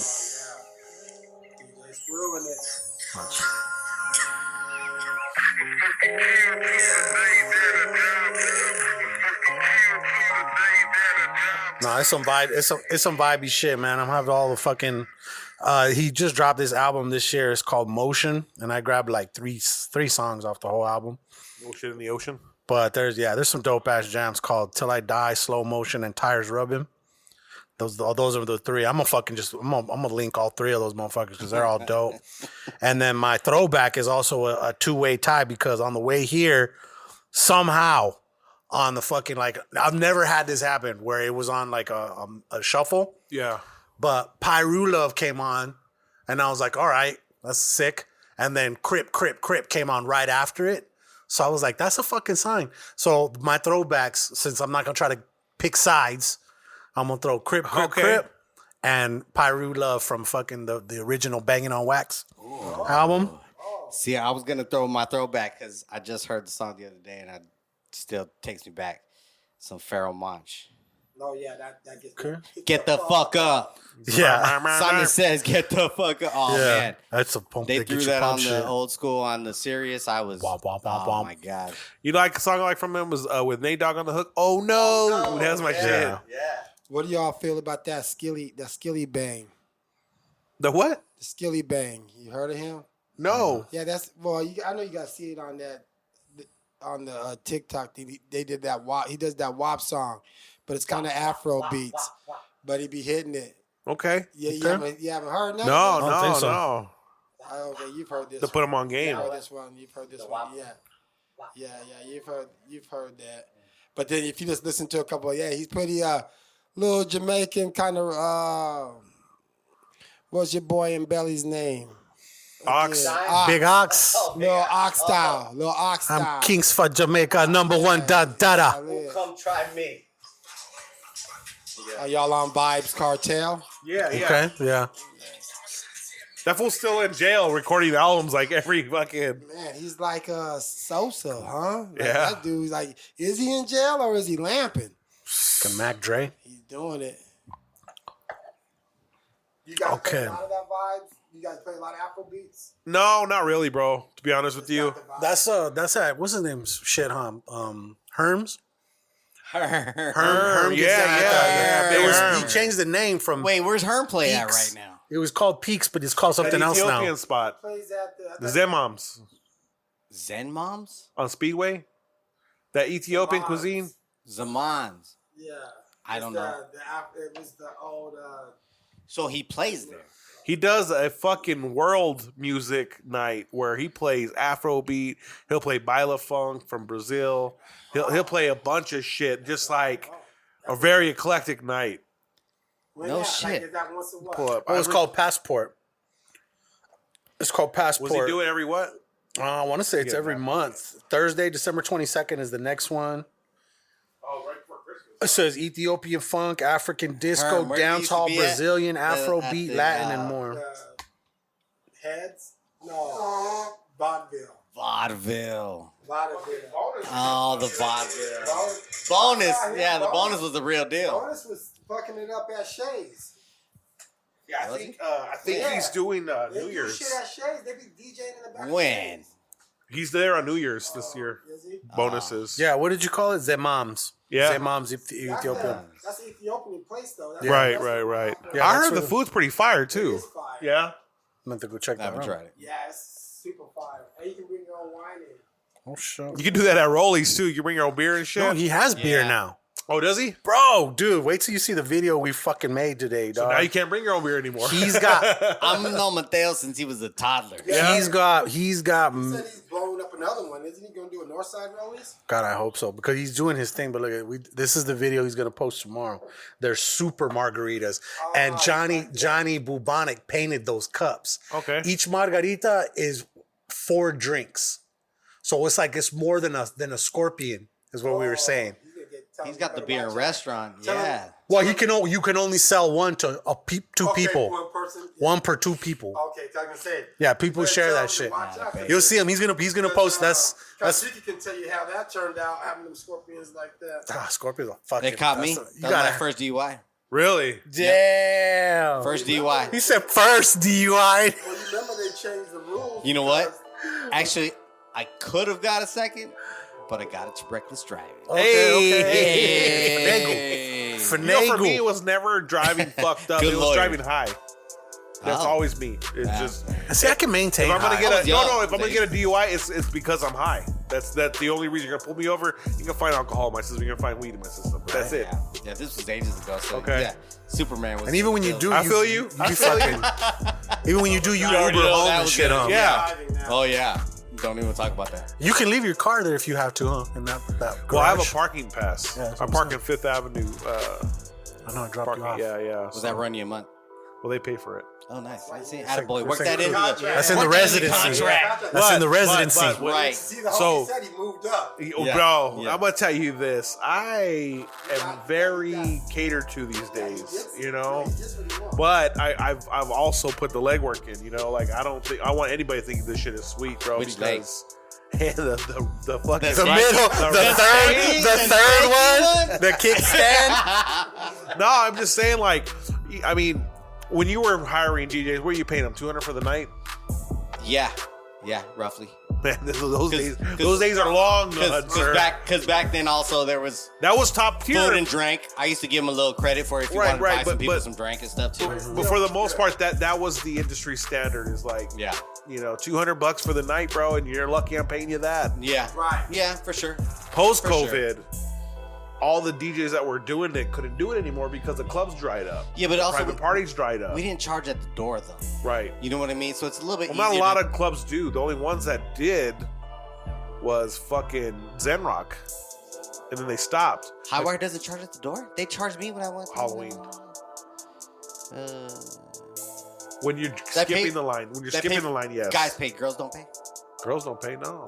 It's guys pay. So this is the thing: you only get charged admission on Halloween and New Year's Eve over there because everybody's doing it at Highwire. But the line skip on fucking New Year's Eve is gonna be like $100, and there's gonna be a line for that too. They made $36,000 on Halloween at the door. Do you At the door, bro. Well, admission and skipping lines. Yeah. So I mean, you know, with that being said, it's just we're gonna come party with you. We're gonna host the spot, bro. Diner Cast at the hey, we're with at it. the New Year's Eve. We're with it. No, you just call me. I'll get you. And I'll get actually- you in, bro. Actually, I Close told out, the close no. out edition. I told Cooch Daniel that that would be our opening night. You know, to bring it out, we'll have a release party. At Highwire, could probably arrange something like that, you know. But By then, we'll be ready. We'll be already in the mix. I don't even know why I brought that up, but yeah, I mean that's the whole situation. The parking down there, and now it's to the point where if they're not going to give it to me as a part of the stipulation, that's cool because I just claim it on taxes. I don't care. Yeah, it's it'll a work write-off out for me if I pay it for it. You know, Parking's always been a problem downtown, though. That's how it works. you have to have a parking pass Yeah. if you work downtown because looking for a spot, you could literally park a mile the other way if you don't find one on one night. You know, Which is why Uber works. perfect. A lot of I live so close, Yeah. but there's times where it's like I don't want to wait to find an Uber, so I'll drive there. Well, the rates park go it. up too at fucking 2 o'clock in the dude. morning. That sucks, dude. The fucking The ride goes $25. $50. Yeah.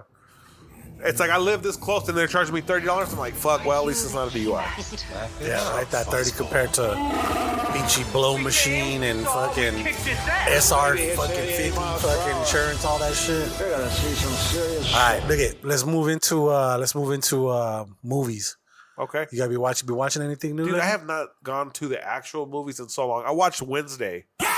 The whole thing? That's the first episode. It's good. Fucking good, bro. It's really good. Tim Burton still got it. It's the gothic. The gothic fucking theme is. Oh really strong God, with you're going to see a whole lot of fucking Wednesday Addams attitude. Yeah. Yeah. My little niece started acting like her. I was like, you better chill with that fucking. I'm gonna fucking Uncle Fester your ass. But yeah. Yeah, right. What about you guys? What you guys been watching lately? Anything new? So movies, me and the kiddos went to go see the Black Panther. How was it? It was good for what could you do? You know, the main actor passes away. You know, what are you gonna write into this mode? You know, so the direction they went, I see what they're trying to do. It wasn't as tell me the action packed. Tell me a fucking. There was a good storyline. It tugged at you. Yeah. The intro, you know how they do that intro where it shows like the Marvel things like that? Yeah. They did one was nothing but Chadwick Boseman, but they cut out any fucking sound. So it goes deaf in there and people are like, nobody's chewing nothing. Yeah, nobody's slurping. It just gets quiet and like you like, it hits you, bro. Like you see him and you're like, fuck, man, he's not in this, man. Like, fuck. Yeah. We were on a podcast prior to him dying. And I'm like, I don't know, man. That fool looked janky as fuck at the last award show that he was at. Motherfucker was dying of cancer.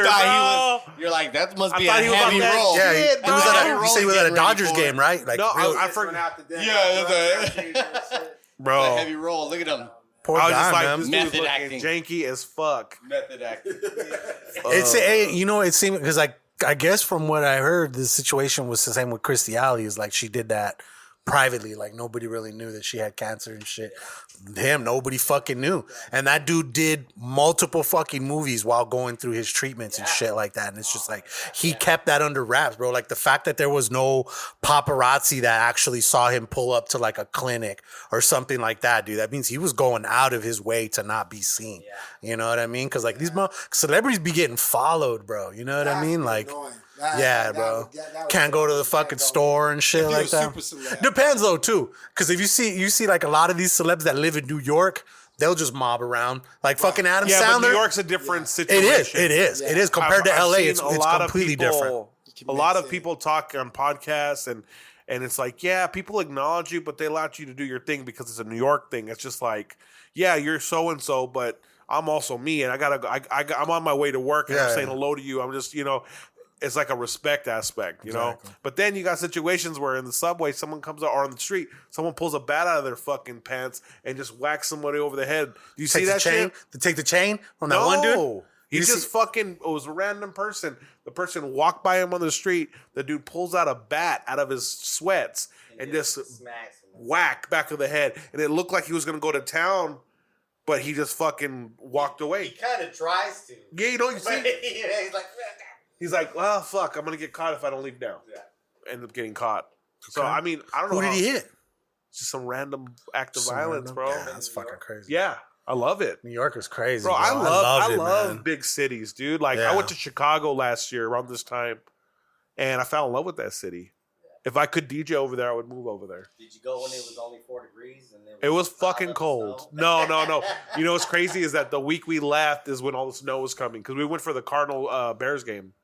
Yeah. It was raining like crazy. Midway's a fucking stadium, bro. I want to go to fucking. I don't like to visit big cities. I don't want to live in it because I'm used to our traffic. I don't bullshit living half my life. You're born and raised here? I hear you. Yes, sir. Nice. Yeah. It's a weather thing when it comes down to it. I don't like the cold. Yeah. I don't like the cold, but it's just that city's architecture is crazy, bro. I love the feel of big cities. Just living in them. When I would go to sleep, fuck that. Going to sleep in one of those hotels because we stayed at a nice ass one. Looking the downtown, bro, it's breathtaking. Yeah, it's breathtaking. You know, like for us, we missed out on the culture being here in Tucson because you know, you guys are older cats too because Wait, what culture?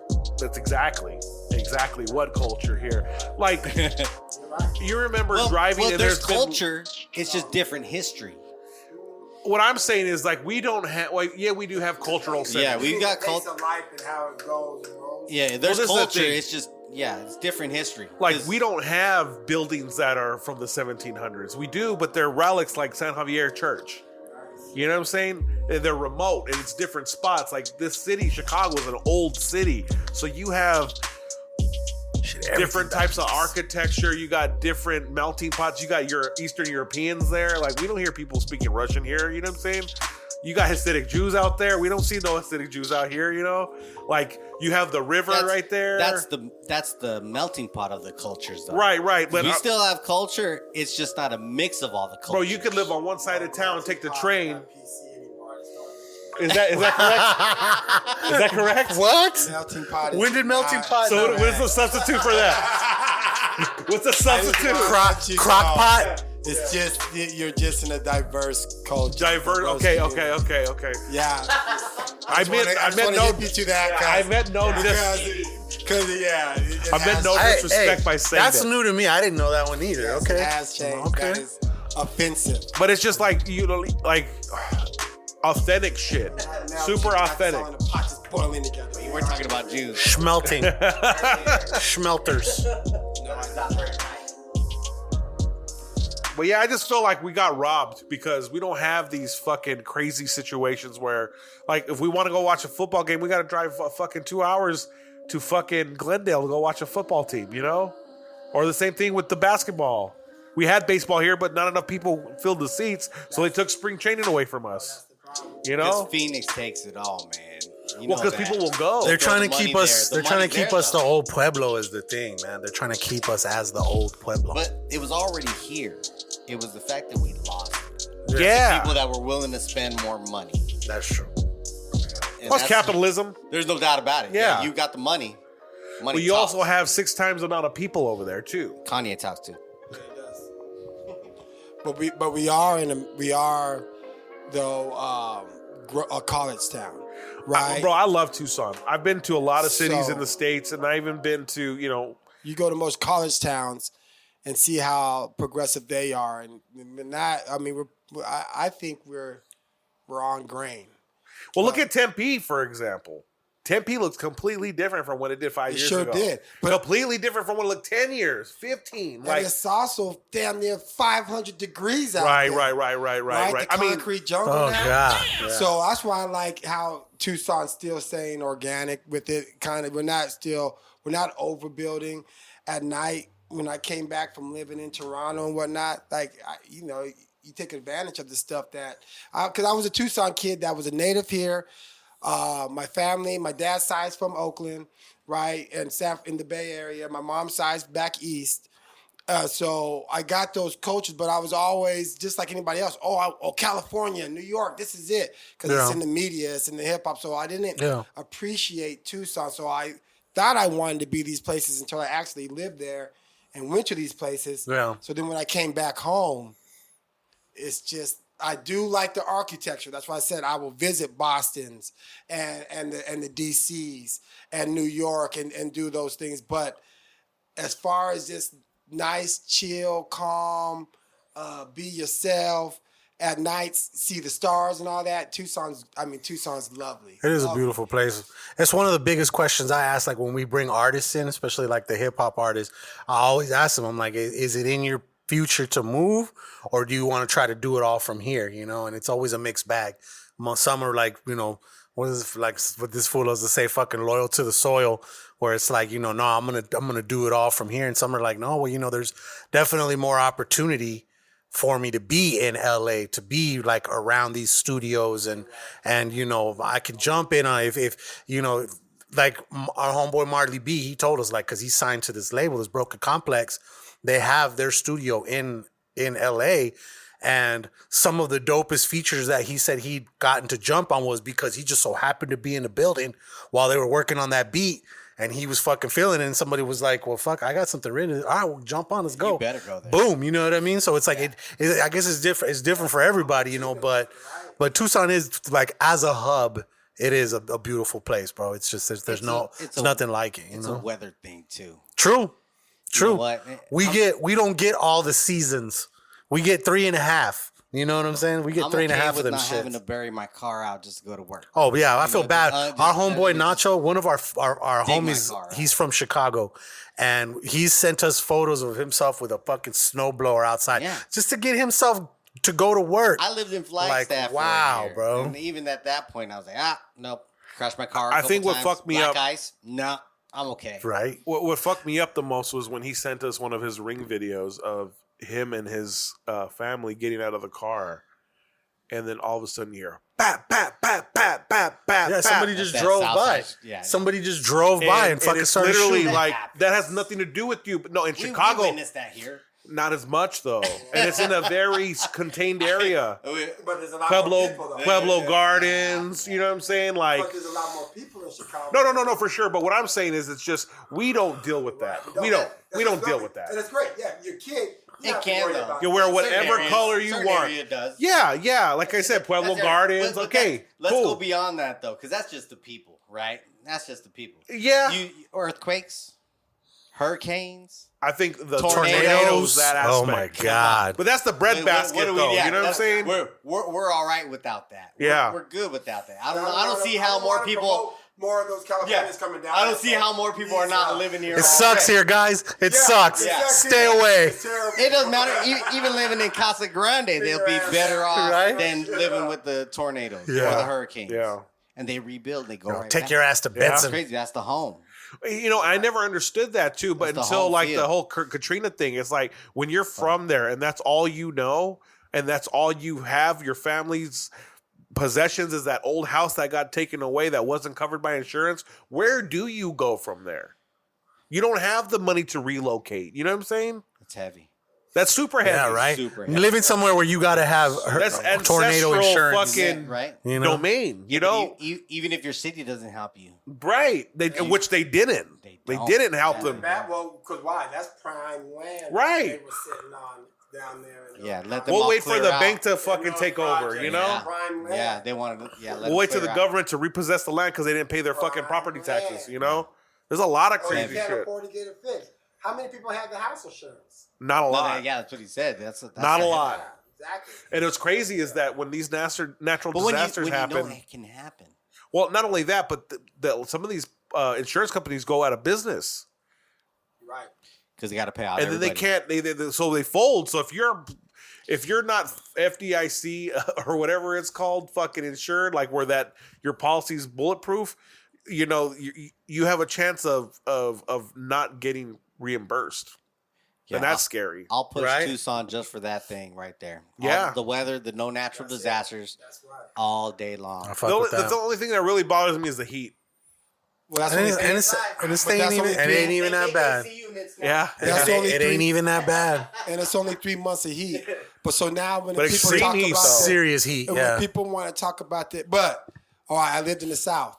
So we're talking about the difference between dry and humidity. The difference, I mean, we can get in shade and at least knock 10, 15 degrees off. Yeah. And we still full of mist. So even in extreme heat, we can beat. But, you know, now the biggest discussion that people have is there's no money out here, right? So that's the thing. That's the difference, I think, between big cities and Tucson, which is a big, small city. But the hustle is different. Like New York, people are. You feel it when you get in the city. Everything's fast paced. Immediately, even driving. Like if you don't go when that light turns green exactly, They're gonna honk within oh, 0.5. man, so it's like the patience, you feel it, right? Yeah. So if that's the kind of thing you need, the hustle. No, you're not going to get that money in Tucson because we build That's wealth true. differently out here. Yeah. So It depends on your industry. Depends on your industry. Sometimes people do gotta Might move. not be good for you. Sometimes people do gotta move out of here. Yeah, for sure. Yeah. I mean, I've carved my own way out here with the embroidery, Right. with the DJing, and with my skills, I can go pretty much anywhere. And that's the goal, really. Yeah. That's the goal, is to be touring off of this DJ shit. And so. be successful. Yeah. Obviously, have fun along the way, but to put some enough shekels away so I can retire off this shit. You know. Well, and actually, growing up in Tucson actually helped me. It too is when I lived other places. actually, everybody I know, like if we go anywhere out of town, we're gonna get along anywhere we're at. Yeah, so yeah, I think yeah, it's yeah. just the vibe of the city as well. Low key, chill. Low key, chill. So we can get along everywhere. It's not like people from New York can come and just get along here. Right, because you know they're from New York. Yeah, like come on, that's too much over here. Let me tell you how far these tentacles stretch. So, yeah. So, my old roommate from DC, he's out there hanging out at the bowling alley or just a bar or something, like just a bar, right? Just a bar. And he's hanging out, but he's out there visiting his cousin. And his cousin's like, hey man, we're gonna go see my buddy. We're gonna go hang out at this bar. He's like, all right, cool. Let's go hang out. Walks into the bar in DC, and it's my old roommate, which he's known from back even before that. Yeah. They were there. Yeah. So he walks into the bar, and his cousin is going to introduce my boy to him, and they go way back, and they're like, "What's up?" Here we are, DC, not even knowing. That's just connected. You know, it stretches. Tucson people stretch. For sure. Stretch. For sure. Yeah, it's crazy. No. But you are. You were. You know what I mean? So you knew those people. So I mean, they mentioned us on Scarface, man. Yeah. You know what I'm saying? Also mentions in a Beatles song, too. Right. You know? Man, Beatles song. Biggie song. Yeah. Right. Arizona Rock from Tucson. Yeah, big little city. Yeah. Big Money's been here for a long time. Yeah. I don't think we're on that, like, Houston or fucking Philly tip or the New York tip, but, like, we have industry here. We have Raytheon. We have Davis Monthan. You know, this is one of the best food cities in America. What is it called? The gastronomy capital of the United States, right? I don't know. I've seen some signs around town, but yeah, dog. But that's it's real just shit. You being a cook. Can you attest to that? Tucson being one of the best places for food, for sure, and not just Mexican food. No doubt about it. The flavors, obviously Mexican food. The flavors, and Chicago, New York, East Coast, DC. You know, I've been in a lot of places. I said Germany earlier. You know, but still, we capture a lot of different flavors, and there's no fear out here either. None. You know, Fusion is a thing out here. Yeah, we mix, and that's what we've been doing. Even when I started it back, you know, doing my thing. Oh yeah, yes. The Mexican Japanese fusion was already happening. You know, so that's type of feel out here. You had like Mexican infused fucking rolls, bro. Like one of those was my fucking shit. I can't remember what it was, but they were just, oh my god, bro. God damn, I miss that spot. Yeah, and that touches my heart several times over. You know, I love running into people and just being like, hey, this thing right here used to be my favorite. Oh, I remember this time. And oh yeah, it's just this Saturday I was at a quinceañera, and one of the buddies was just like, man, you introduced so much stuff to us, and loved going in there. Your spot was a place fields are great. of bringing people together. That's what restaurants are. You know, business meetings, birthday parties. I've had many birthday parties. Our whole family had birthday parties there. But like it's a cultural center. You know, people congregate there. People, that's their hangout spot. That's their jump off spot before they go get into the nightlife. The memories. The memories produced. Yeah. We stopped the era. We gave it to the young people because we were heavy downtown. And once he stopped the restaurant, I remember that's when I stopped going downtown. I was like, well, that's the thing is that you don't really have hip spots downtown as far as food places. Like Obon's chill, but it didn't have that. It was very sit down. We'll seat you when we seat you. You know, that the prices are a little high. At Honor Roll, they weren't crazy price. You guys weren't. No, and then you had reverse happy hour, right? Yeah. That was nice. Yeah. That was fucking, a nice that thing. was The my reverse shit, happy bro. So now you know he ain't talking shit about just gassing you up, saying that was his favorite great. spot. Yeah, it was great to look out there and see a line going out the door at 11:30 at night, midnight. You know, it's crazy sometimes. Yeah. So not to like dive into it too much though, like what was the biggest determining factor to shut down? I say a lot of times it was just timing. It was just timing. Was it family growing? So when we went through what we went through in the beginning with the trolley system. Oh, right. When The whole streetcar thing. Yeah. No parking. Oh man, it was super painful. So that was just towards the end of our second year. That was the meat of your fucking lease, right? So yeah. So when that happened, we were growing. So first year was heavy. You know, we're learning, we're getting there, and then second year we got better. You know, we're climbing already. You know, the name's getting known. We're getting good business. And then they say, hey, we're going to shut down the street. This is what's coming. It's going to happen here. It's going to take 5 to 6 months. You guys will be good. All right, cool. Yeah. So, boom, total complete close down of the street. It wasn't like half here, half there. It was a fence right in front of everything, right? Wasn't it like one side was closed completely and then it was the other side that was closed completely? That was at the end when they started repaving it. In the beginning, they ripped the whole thing out. So it was just dirt. It was just dirt. It was down to the bones. Yeah. Wasn't one lane?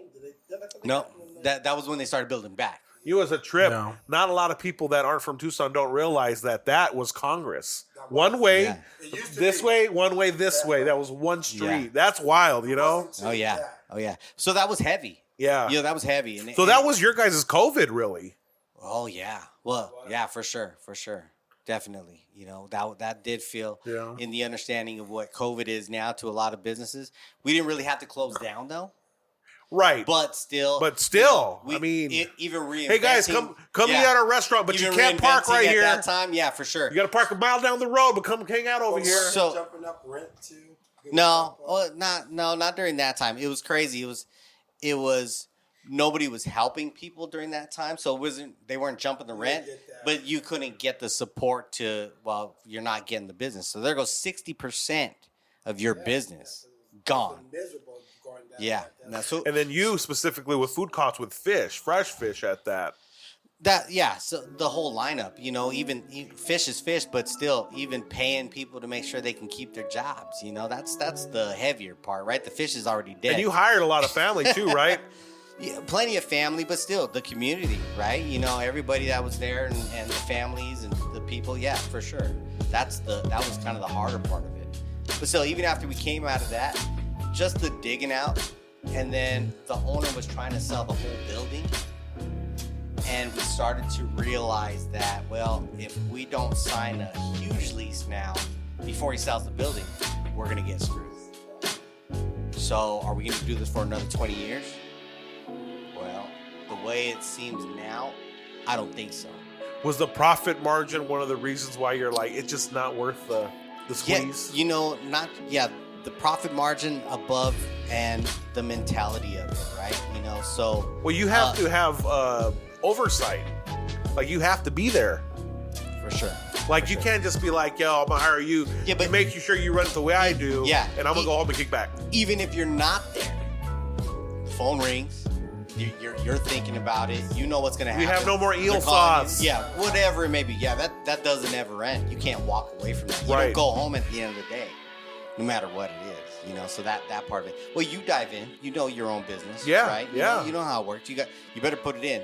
Better get it in because nobody else is gonna do it for you. No one else is gonna do that. So when they call out to one of the preppers for the cooks, call out. Well, then your happy ass has to go there and start chopping limes and doing all this other stuff. Right. Jump on it. And that's what people don't understand. It's like, okay, well, I need you there. It's not about, you want to go play video games all day. I expect you to be at this place. It's militaristic, right? Like restaurants. But think about it. Even after all that's said and done, you still had stories from people of how much they loved it. You know, no matter how crazy the backside of it was, and you're like, I don't know if we're gonna make this happen this month, you know, type of stuff. You're still able to provide happiness to other people that they were like, fuck, I remember that. Still didn't change the Tucson chicken. It still didn't change how that yellowtail tastes. You know, like it still was happening. So that. I love hearing the stories. When people tell me about it, I'm like, man, that's so good. Wait, did you do it again? Nope. 100%. 100% no. It sounds like we got to have all the enjoying and you had the pain. Honestly, Pretty much. Honestly, yeah, for that's sure. Yeah, for sure. most restaurateurs will say that. And I would say that'd probably be the same way with a person owning a club and having the friends enjoy, because it's like, yeah, we're making the bottom end with. Were you making a lot of money with liquor sales? That's what helped us survive. Really, you know, that was the helpful side of it because of what the margins are on that side. You know. Right. I mean, it's everybody thinks like, oh, you know, fucking my Theo and my cousin love my cooking. I can own a restaurant.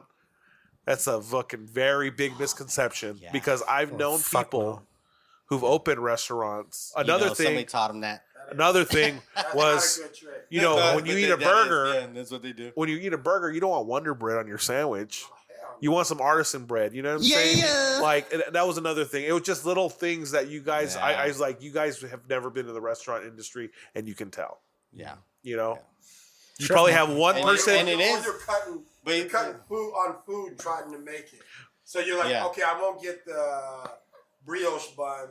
Let me just get this, like you said, Wonder Bread. And Yeah. We'll call it a burger at home. My thing is this, bro. It's hard. Out of 10 restaurants, I think it's 7 of them make it past the first year. Years. For 2 years? Yes.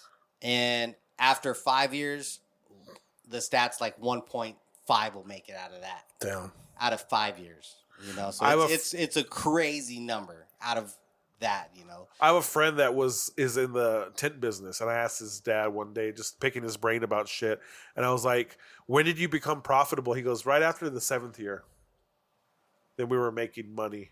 He goes, everything else was just like robbing Peter to pay Paul. Yeah. So what the best thing to do is like these people like the brew house and have a place that's selling alcohol and a food truck outside? That becomes easier. Profitable. I'm talking about. Yes, because at that, is it your own food truck? Or is it somebody that's renting from you? Because there's bars. Either way. Well, you don't feel like cooking, so you rent it out. Yeah, so you're making. Technically, you rent them the spot out front, right? If you're renting them the spot out, then you're making money. Yeah. Yeah, so that's great for you. You can do like right? what? But once you introduce your own cost to the business, then it becomes your own cost. So either you're marketing it to make money, or it's just barely making it.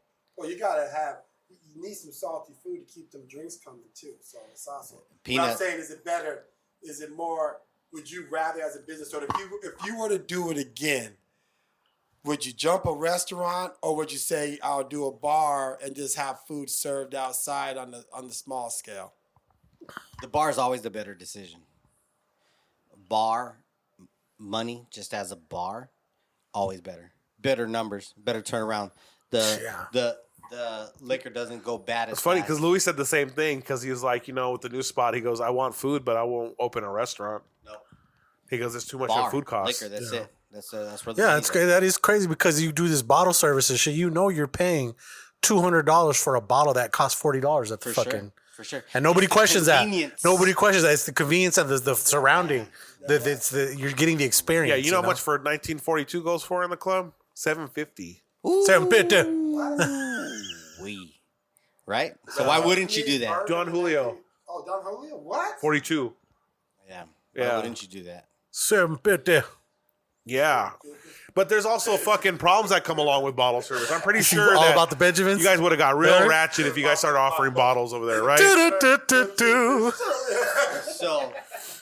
So there was one time we started to do a little club night. Yeah. And we clear out all the tables, you know, and let people come on in. And we had a full-on Mexican showdown, like 2 guys acting like they had guns. And we had 12 guys on one side, 15 guys on the other side. And we're literally talking them down, like, guys, just come on, guys. Like, come on, not here. Not here, Not yeah, right yeah, now. yeah. Come on, not right now. We're not doing this, you know. And it was, you know, guys were straight up. Then never again after that, huh? Private run No, time, we still did. We still did. And it was cooler heads prevail. And it was, thank goodness, you know, Tucson being Tucson. Yeah. You know, it was like we knew enough. And it was like, look, you know, come on. Let's bring it back. Bring it back a little bit. Yeah. Hey, you guys just take your boys. Come on, you go out this way a little bit. Just chill for a little bit. We'll talk to these guys. So yeah, we talked the matter out. But yeah, that's heavy. It was heavy during that time. Well, you heard about the situation at Funky, right? The person getting shot in there. No. Yeah, man. Well, was it the Funky Monks? Funky Monks that just happened. Yeah. Vava doesn't exist anymore. What happened though? What happens is that bouncers have regulars. They have friends. Everybody gets pat down except these people. A burner got led in the club. Another person had a burner. So it was back and forth. One person got hit. One of the shooters killed himself. Killed himself? Because he was afraid of doing time or whatever it was. It was afterwards. But the person he shot lived, though. Right? Yeah. He thought he killed somebody and he fucking killed the one himself. who got shot killed himself. In the alley. The shooter. one who shot. Shooter. The one who Killed shot. himself. Killed himself. Yeah, he thought that he... Somebody thought he killed him. Right. He was like, I'm not going to jail for I this. just misspoke. Yeah, he did. Yeah. That's Yeah. some fucking crazy shit right there. Some good times. Remember when that fucking fool Cisco was planking on the top? When planking was the fucking thing? Oh my God, my cousin. Yeah. What's that fool up to? He's still doing sushi up in Phoenix somewhere. Okay. The kid does a lot of art too, man. Yeah, he's always been a I say good the ass kid, star. but he's damn near in his 30s already. So Yeah, shit, he's 40. 40? No, I'm 37, bro. Gosh, I'm 37, bro. And he Oh was my a senior God. when I was a freshman. You know what's funny? I always tell this story. I pinned Danny. I pinned Danny the first week of fucking wrestling practice, bro, and took his spot on JV. my cousin Daniel. Yeah. Mines. Bro, we were 160, bro. Oh my. Bro, I only wrestled for 1 week and I pinned his ass. I always felt some type of way. I always felt he felt some type of way about me because of that.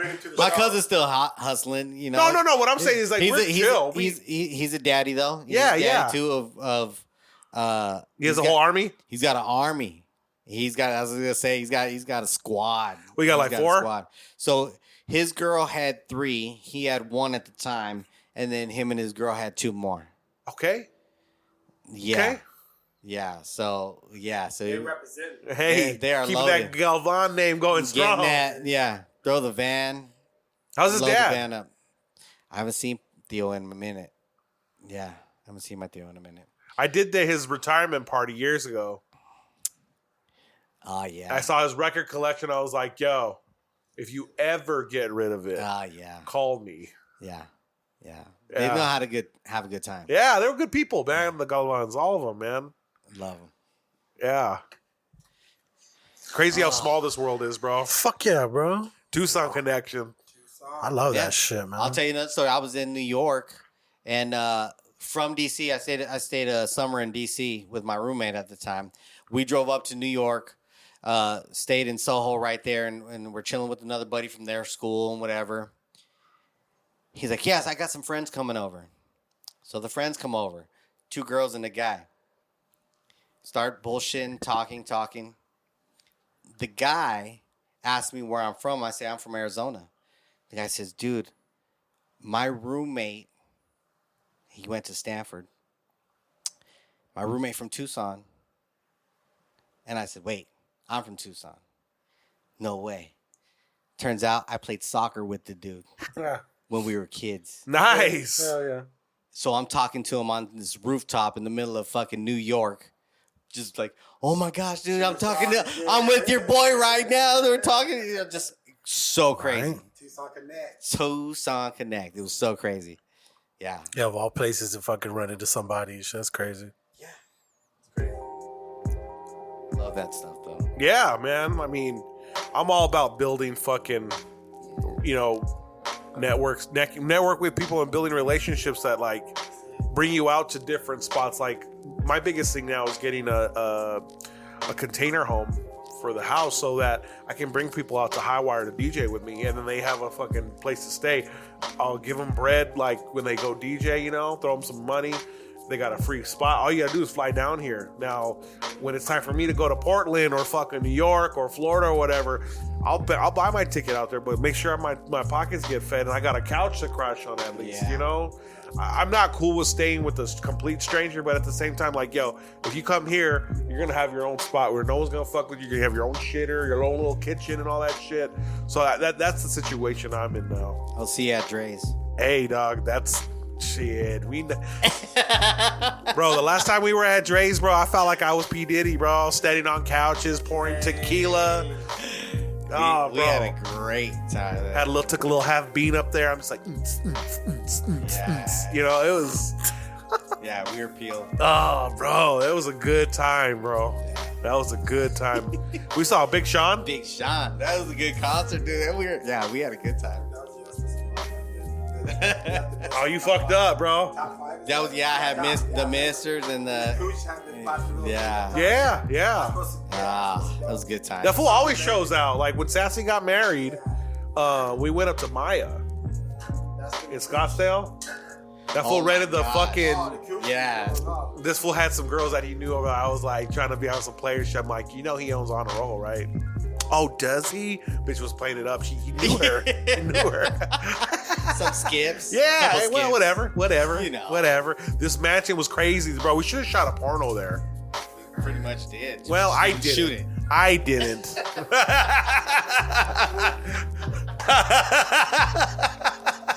Allegedly. I was by the pool smoking my little pot, just fucking enjoying the scene. It was a fun time though, man. That party was crazy. I wasn't there. God damn it. Right? I'm like, I want to go next time. Let me know. Ain't nobody getting married anytime soon, man. Oh man, yeah. Shit. Unless this guy. No, I did. I'm one and done. Yeah. One and done. I don't see it happening again after. What made you get married in the first place? Love? Was there a child on the way? Was there a child on the way? Is that what kind of prompted it? You know, it seemed like the right thing to do at the time. Okay. Right. You know, you see the mode, you see the path. You're like, this should happen right now. This is what we're supposed to do. Yeah. Well, call it out. This is what has to happen. The truth. That's what we're taught from when we were little, right? That's right. supposed to be your pinnacle of life. You go through life, you go through your stages. Yeah. Then you're supposed to get married, or something's wrong with you. Yeah. Something's wrong with you, man. Right. Something's wrong with me. Yeah. Was that the whole Christian agenda? To conform. No. But you know what? We were together for 5 years already. Okay. So that was a chunk, and I graduated school, and it was just kind of the move, right? Get ready to start, and that's the birth of Honor Roll. Right. You know, it just kind of pushed everything that way. Yeah. So why won't marriage work for you now? Like, is there just you don't need a license anymore to be in love? Yeah, right.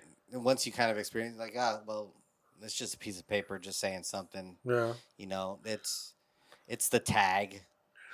So I'm gonna say this: if you're jumping around on Instagram and Facebook with the same person all the time, you're already. You know what time it is. Yeah, you know what's up. I think for me, it's the having to do the watering the plant aspect, not wanting to be responsible for someone's emotions and their I had a bad day, babe. I don't want to always be that one to pick them up. I got my own shit going on too. You know what I'm saying? And how fickle love is, you know? Like, it's kind of a what have you done for me lately type of world we live in right now. So like you forget the building.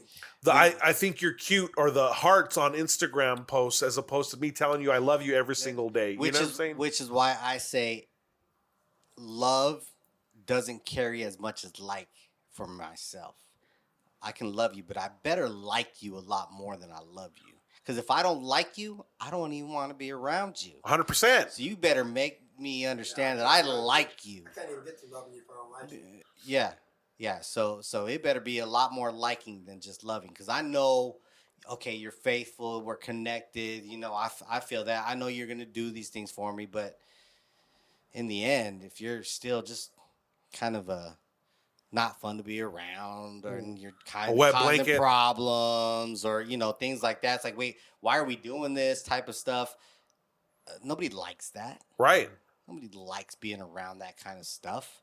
So I better like you, because I know I love you. Okay, you're a good person at heart, these kind of things. But yeah, I better like you. I think for me right now, it's just a bigger situation of like, if you do something foul to me, I'll never speak to you again. But we're human beings, so I don't judge you for doing some crazy shit because you're a human. You're going to do some crazy shit. And you attest that a lot of times because you're like, I'm too old for this shit. Yeah. I mean, it's just, but this is the thing. Like, I'm dating a chick. She goes and fucks another person.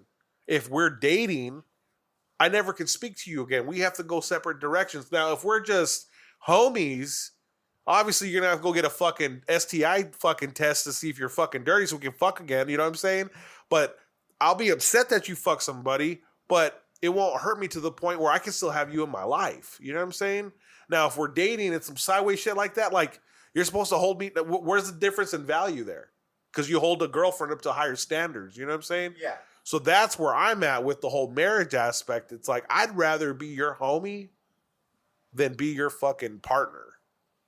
And I know that might not work for everybody. It might sound like, oh, this dude just wants to fucking have his cake and eat it too. I can be monogamous, but it's just this idea of you're not going to die with your partner together unless you go out in a fucking car accident. You know what I'm saying? Like, you die alone. You come into this world alone, you die alone. And I don't know, that's just a view that I have on the whole. I'm going to agree with that I'm going to agree with that a lot because I have a lot of different theories that run through my head, and one of them stems off of getting married just because you want to get married. So, that's why. For instance, like, because we've been together, there's something good old high school love or this and that. So then I always say, I put in this perspective, and once again, I didn't do any research on this, but it always seems like the guy dies before the girl, right? Most of the time? Most of the time. So I start, I like to go in depth and think about it a little bit more. And I started thinking, I was like, well, just think about the pressures a man has in the house.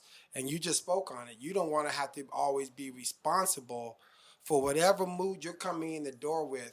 And I have to put aside whatever I'm feeling and make you feel better. But that's kind of what you do in the partnership. That's how it should work. That's how it is.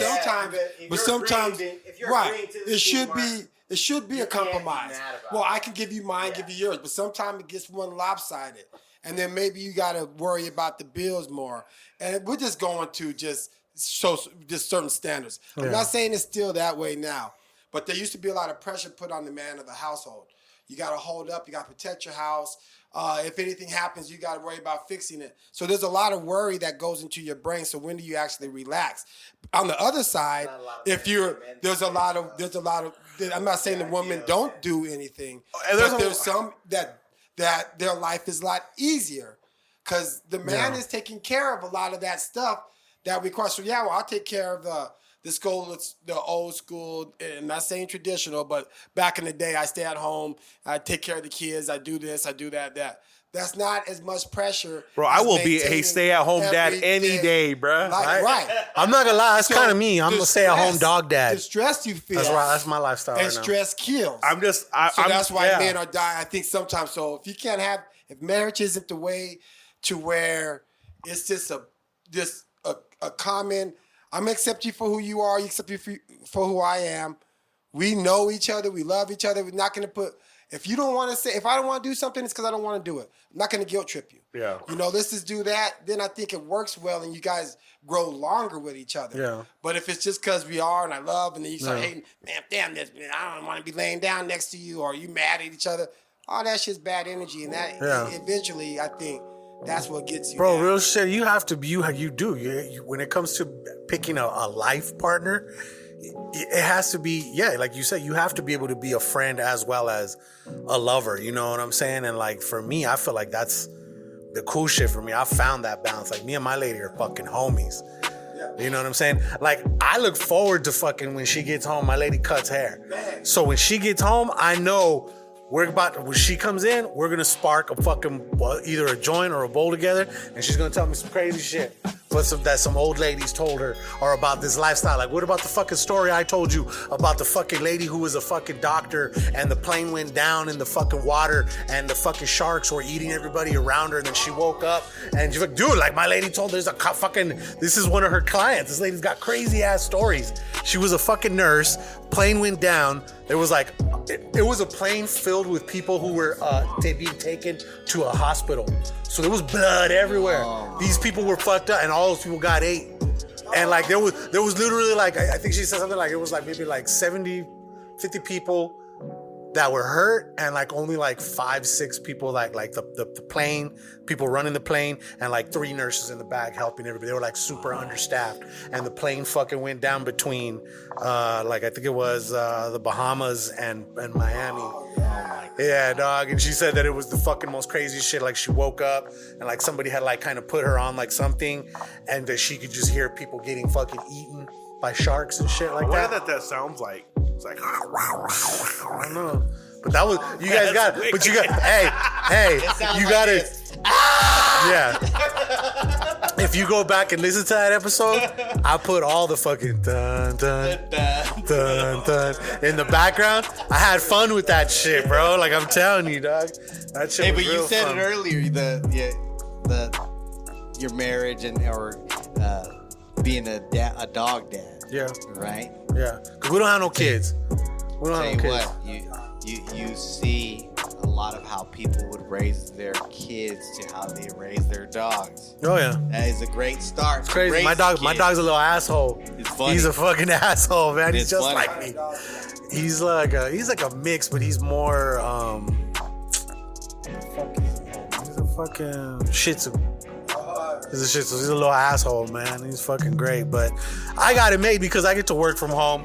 You know what I'm saying? Like Rico was a Silky Terrier, which is a Yorkie / Austrian Terrier. Yeah, trust me, man. I definitely myself. I got it made because I get to work from home. All I need is fucking Wi-Fi. Don't matter where we're at. We go on vacation. I do work on vacation. I charge people vacation prices. I'm like, hey, dog, I'm on vacation right now. You sure you need this? Because I'm going to hit you with a vacation tax. Yeah, bro, fuck it. Fuck it. I need it, bro. Boom, boom, boom. All right, do my shit.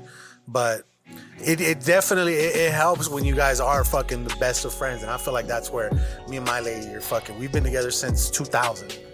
Since 2000. So where are we at? 2022, 22 years. And we waited 7 years before we got married. I was gonna say, but you're married. But we lived together during that whole time because you got to these people who are like, oh, we're not that old school. Oh, I'm not gonna live with you until I'm married. No, that is gonna be the deterrent of how if you could live with this motherfucker. Yeah. You need to live together.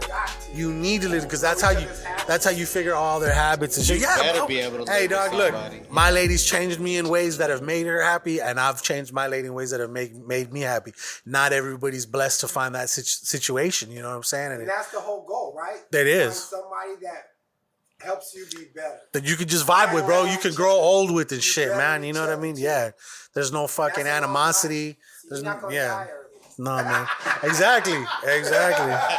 Oh Back yeah. to what I was saying. I'm doing my best. Yeah. I'm doing my best, man. You can live a long time. I'm living my best life. I think we all want happily ever after, bro. But at the same time, it just when you've had the most catastrophic events happen in your love life with your partner, and you become a single father, it's really hard to jump on the train of like, yeah, I'm gonna go out there and meet someone like-minded, and we're gonna have the greatest time ever. We're gonna have that white picket fence. She might have her one kid. I have my one kid. It just doesn't work that way. You know, you said happily ever after ends up becoming your kids' happily ever. Oh yeah. After it happens with kids, then your own happily ever after kind of gets kicked. You're just like, well, I'll find it.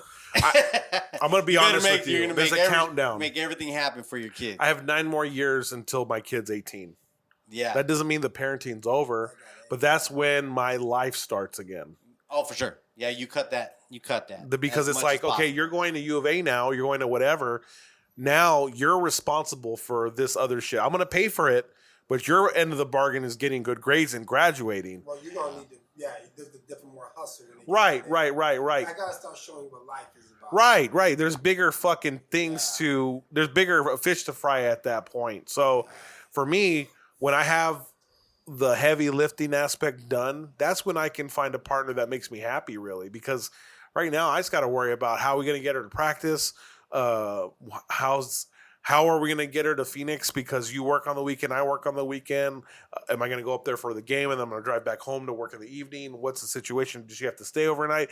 These are the logistics that I worry about. See, what you're talking about is what we're talking about is that you're talking about single dad stuff. Right. A little touching on some of your podcasts. You know what I mean? We brought a little bit of the stuff here. Well, you know, but what you're saying is so real because, and my partner helps me out a lot. But you got to think, my brother's married, 3 kids.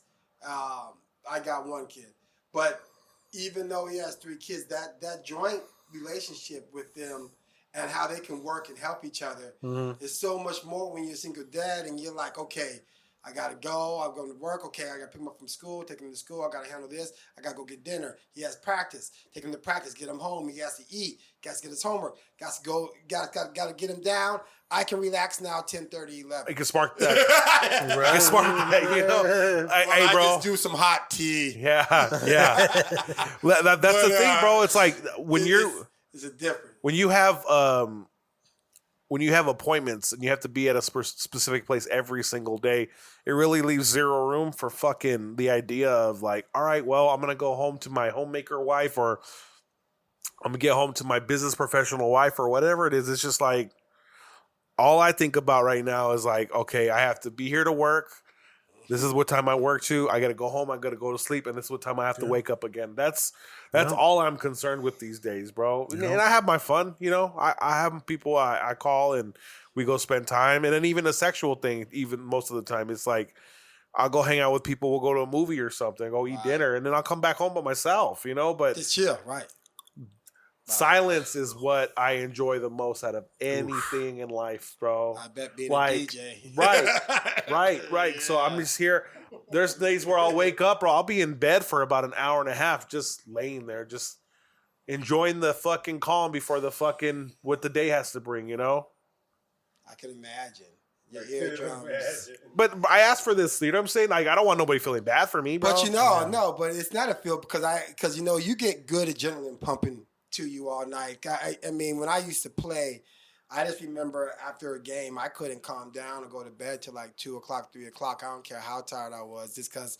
So, I mean, I also think, going on the energy thing, but you got bad energy, I think that's a good energy because you're hyped up. It's a positive energy, natural high. Mm-hmm. And sometimes it's so hard that you can't even relax your body to lay down till later. But I think that's a positive feeling for you to have on your body. Now, I don't know about your eardrums. No, they're fucked. I'm going to be deaf by the time I'm an old man. But the problem is with the endorphin rush of it going so high, the endorphin drop is just as bad. So that's where I find myself depleted during the week. And I'm just like looking like for something to fill that with. And it's not like watching a movie is not the fucking same thing as, you know what I'm saying? Like when you go play football, there's nothing that matches that. Right. What can you do to match that? Yeah, and it's hard. I mean, coaching. Like right now, you give back. So I try to give back. You're still in your craft. So, right. So that's the thing. Right. So when you're out of your craft is when you need to ask you that question. Like, what am I going to do when I'm? And that's me chiefing all day, bro. That's how you have to. You know what I'm saying? Right. That's how you have to bring to your piece. And I'm still listening to music throughout the day, so this music shit never stops, Music's bro. life, though. I DJ 6 days out of the week. Music's life. 6 out of 7 days I'm even DJing. When you're stitching up though, you're listening. Still, because I'm listening to music that I'm going to add to my playlist that I play at a bar that I don't play any reggaeton at. Right. So I'm thinking, okay, what can I play from Spice Girls? What can I play from Oasis? What can I play from fucking Soundgarden? You know what I'm saying? Like, I'm just thinking, what's going to resonate with these kids that, they might not know it 100%, but they know the melody, or their older brother, their older cousin, their mom listens. That's the passion behind it. Yeah, it's still there. It's still fucking, that furnace is burning. You know what I'm saying? Like, and that's kind of where I'm at with the shop. It's like financially, I don't need that place anymore, bro. Yeah. At all. You know what? At all. It's not great hustle. Yeah. It's not a need. But it's stability, Right. You guys are running though. Yeah, Right. it's stability. It's already there. Yeah. Without your eyes closed, so why not? Leisure time. Oh, take time off. Leisure time. I think That's more important. what I was speaking on with a lot of people that are friends is taking Monday to myself completely now. Yeah. So I'd only be available for 4 days at the shop. Yeah. Just for a simple like, no, I don't have to go to the gym. No, I don't have to do this. I take the kid to school and I pick her up, but within those 4 or 5 hours, I can come back and just. But you have a partner. Is it not a partner? Are you? I'm not with her. No. I'm saying in the business. Oh, my uncle. You know what I mean? So that'd be something that we'd probably have to train somebody up to come in and take care of what I'm not doing. it becomes a discussion at that point, right? Between we're there. Like, hey, we're there. Let's make sure this happens. We got to make sure. Bro, we were there 6 months ago. You know what I'm saying? But isn't that the goal though? It's like Chick-fil-A. You get to your business is so good, or you're doing so well, and your demand is already going to be there that you can close on Sundays, right? Or not open Mondays, and you still are going to have the same demand. So at the same time, that's a religious thing. But I know the business part might be different.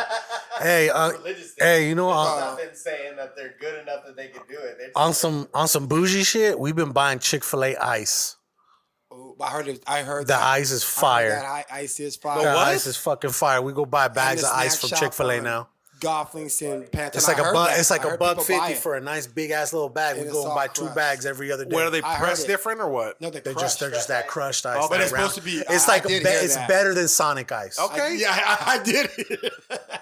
Is it better than sausage deli? And my lady loves fucking ice. You know what's funny about sausage deli is they sold their location. Walgreens built them a new location right next to it. Yeah. And Walgreens went out of business. Yeah. That's so wild. It's a Family Dollar now. You know, Walgreens was never going to make it in that neighborhood. Oh no, that's that janky ass neighborhood, bro. They weren't going to make it. That's the beginning of the ghetto right there. Because you leave university. Yeah. And that's right at the beginning of the ghetto. But they knocked it out though. Sugar Hills is gone, which is sad. Those houses are still $250 right now. $300. It's still leaving that area right now. You're looking up. Zillow get you $260 right there. Those ice house lofts I wanted to buy. Oh, did you? So right there by Aviation. You like that? I like the layout of it, but the only problem is that I couldn't get the $300,000 one because it's a 1-bedroom, 1 bath. The $650,000 one is like a 4-bedroom, 3-bath. How much? $650. There was no in between on those right there. We're still in Tucson. You know what? Yo, this ain't Soho. Yeah, this ain't Soho. No. I'm completely on board with that, bro. I'm completely on board with that. But for me, I like the proximity of it. Yeah, because you're literally a 2-minute drive from downtown. Perfect for you. A minute drive from downtown. Perfect. So, and it's with a 4-bedroom, I'd be able to have my kid there and it not be an issue. Like I'm gonna have like a fucking 4 cubicle divider. Little wall in the down or on the up, for her. Like, fucked up. She's 9. It'd be cool for the first 3 years, but when she becomes a teenager, she'd be like, Dad, this ain't working. You're going to have to go sleep downstairs that I got up here, Fuck, man. Where we at? We're at like 2 hours, 20 minutes right now. We shit. need to get going. So you want to hit him with the island question? Yeah. Let's end with the island question. So every time we have a guest on here, a new guest, because we have some repeat offenders, we give them the island question. So Caswell could give you a better rundown of that. Basically, it's just a way to like figure out what your favorite 4 things are as far as movies, a book, an album, and a food. Because you're stranded on an island, okay? And you only get to take 1 book with you, 1 movie, 1 album, and 1 food. You have like this magical fridge that just produces an unlimited amount of that 1 food. So, go ahead, you take it away, bro. 1 book, 1 movie, 1 album, 1 food. Okay, so 1 book, 1 movie, 1 food, and 1 album. Yep. Gosh, damn. Ooh. Okay. So, yep, you by yourself. You by yourself. 1 food. Gosh. So, yeah. I'm a meat guy, so I'd probably go with something like some ribs or some ribeye or something like that. That's I would just love that every day of my life. Right. Movie. maybe Step Brothers. You know, something like that, just to get me on it. The book would be like a Mad Libs, just so I can always just change up the words and, you know, have fun with it every single time that I'm just fucking sitting there. There you go. Never get tired of it. And the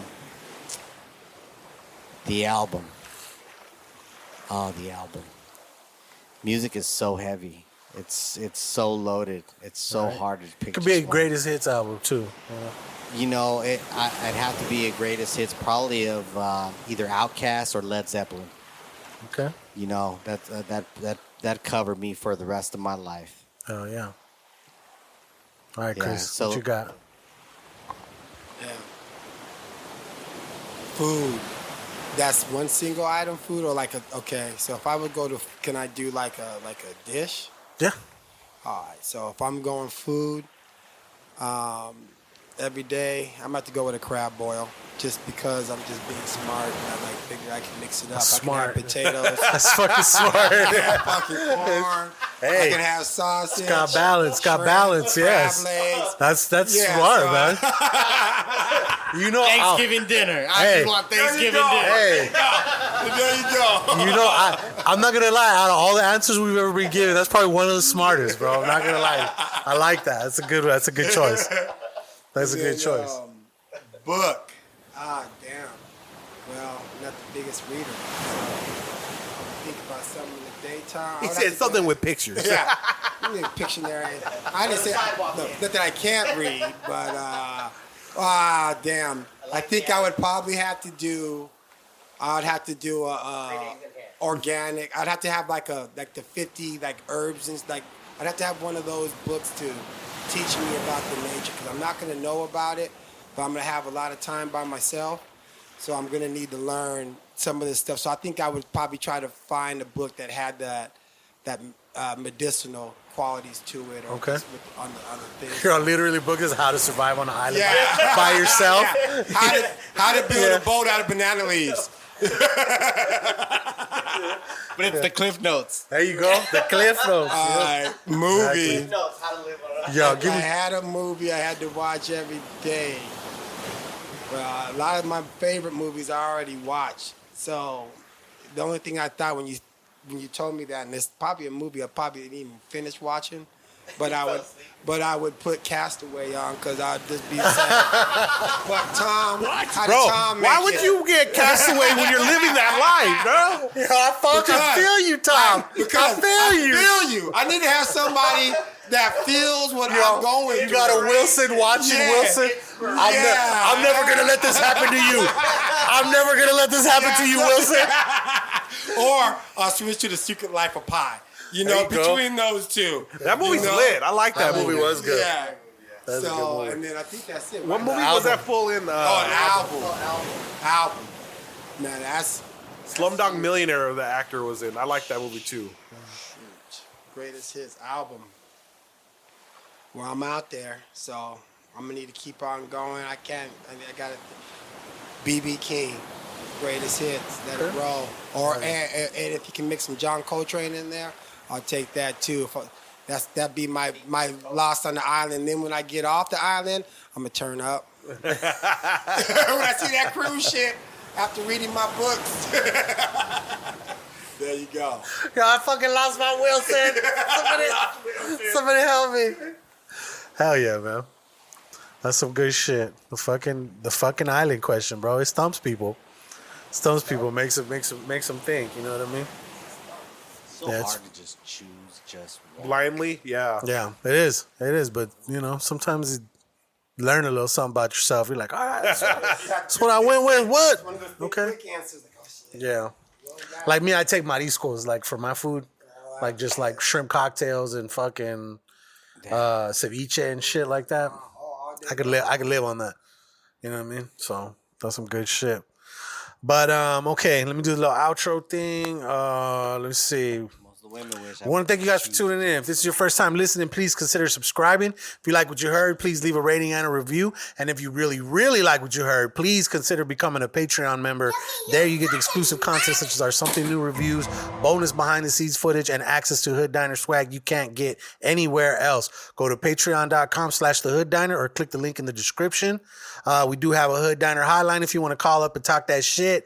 Talk about something that somebody may have said in the past or on another episode. Hit us up at 520-261-3423. Did you get anybody calling in? You said you were going to shut it down if they didn't call.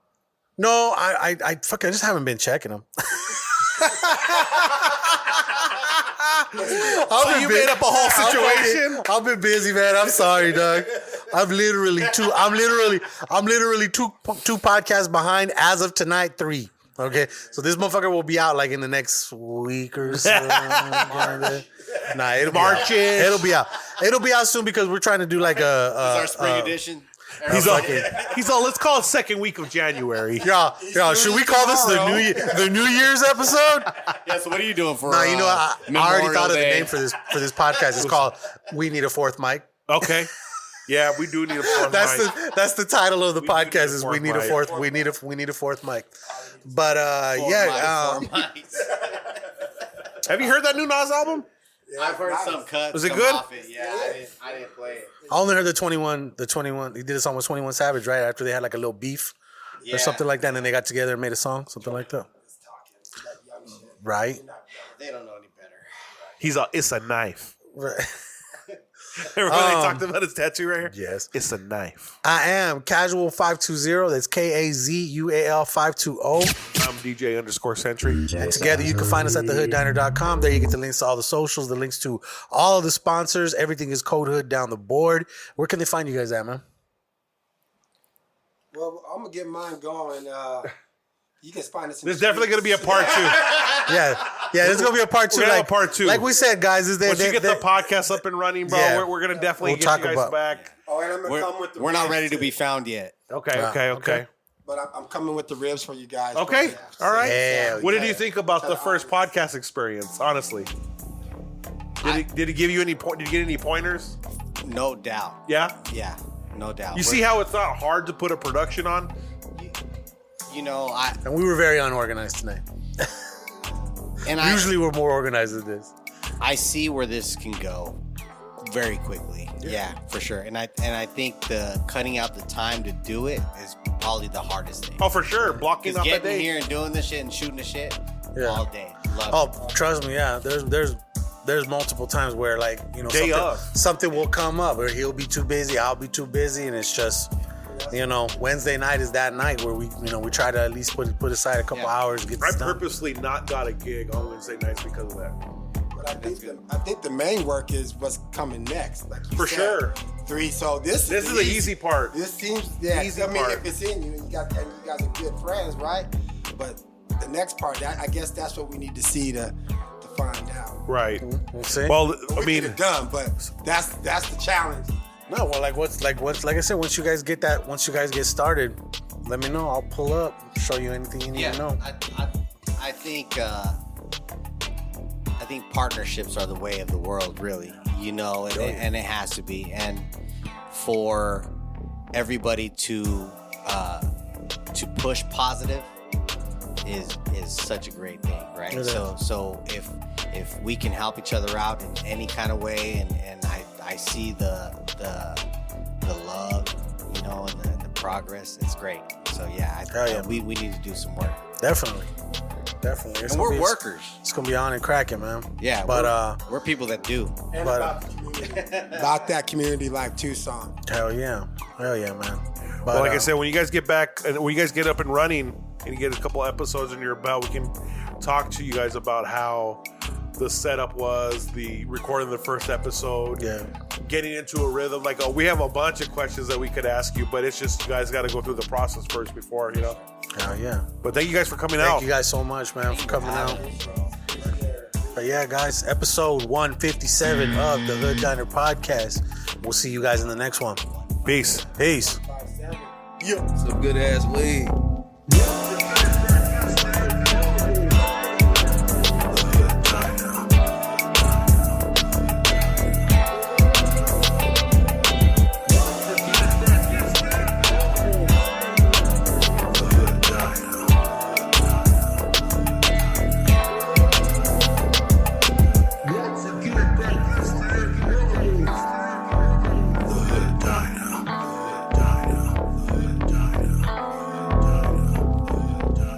once again broadcast the incredible. The Hood Diner. The Hood Diner. The Hood Diner. The Hood Diner. The Hood Diner. In a world on the brink of war, where millions of lives are controlled by a handful of men, now the truth can finally be told. The Inner Circle.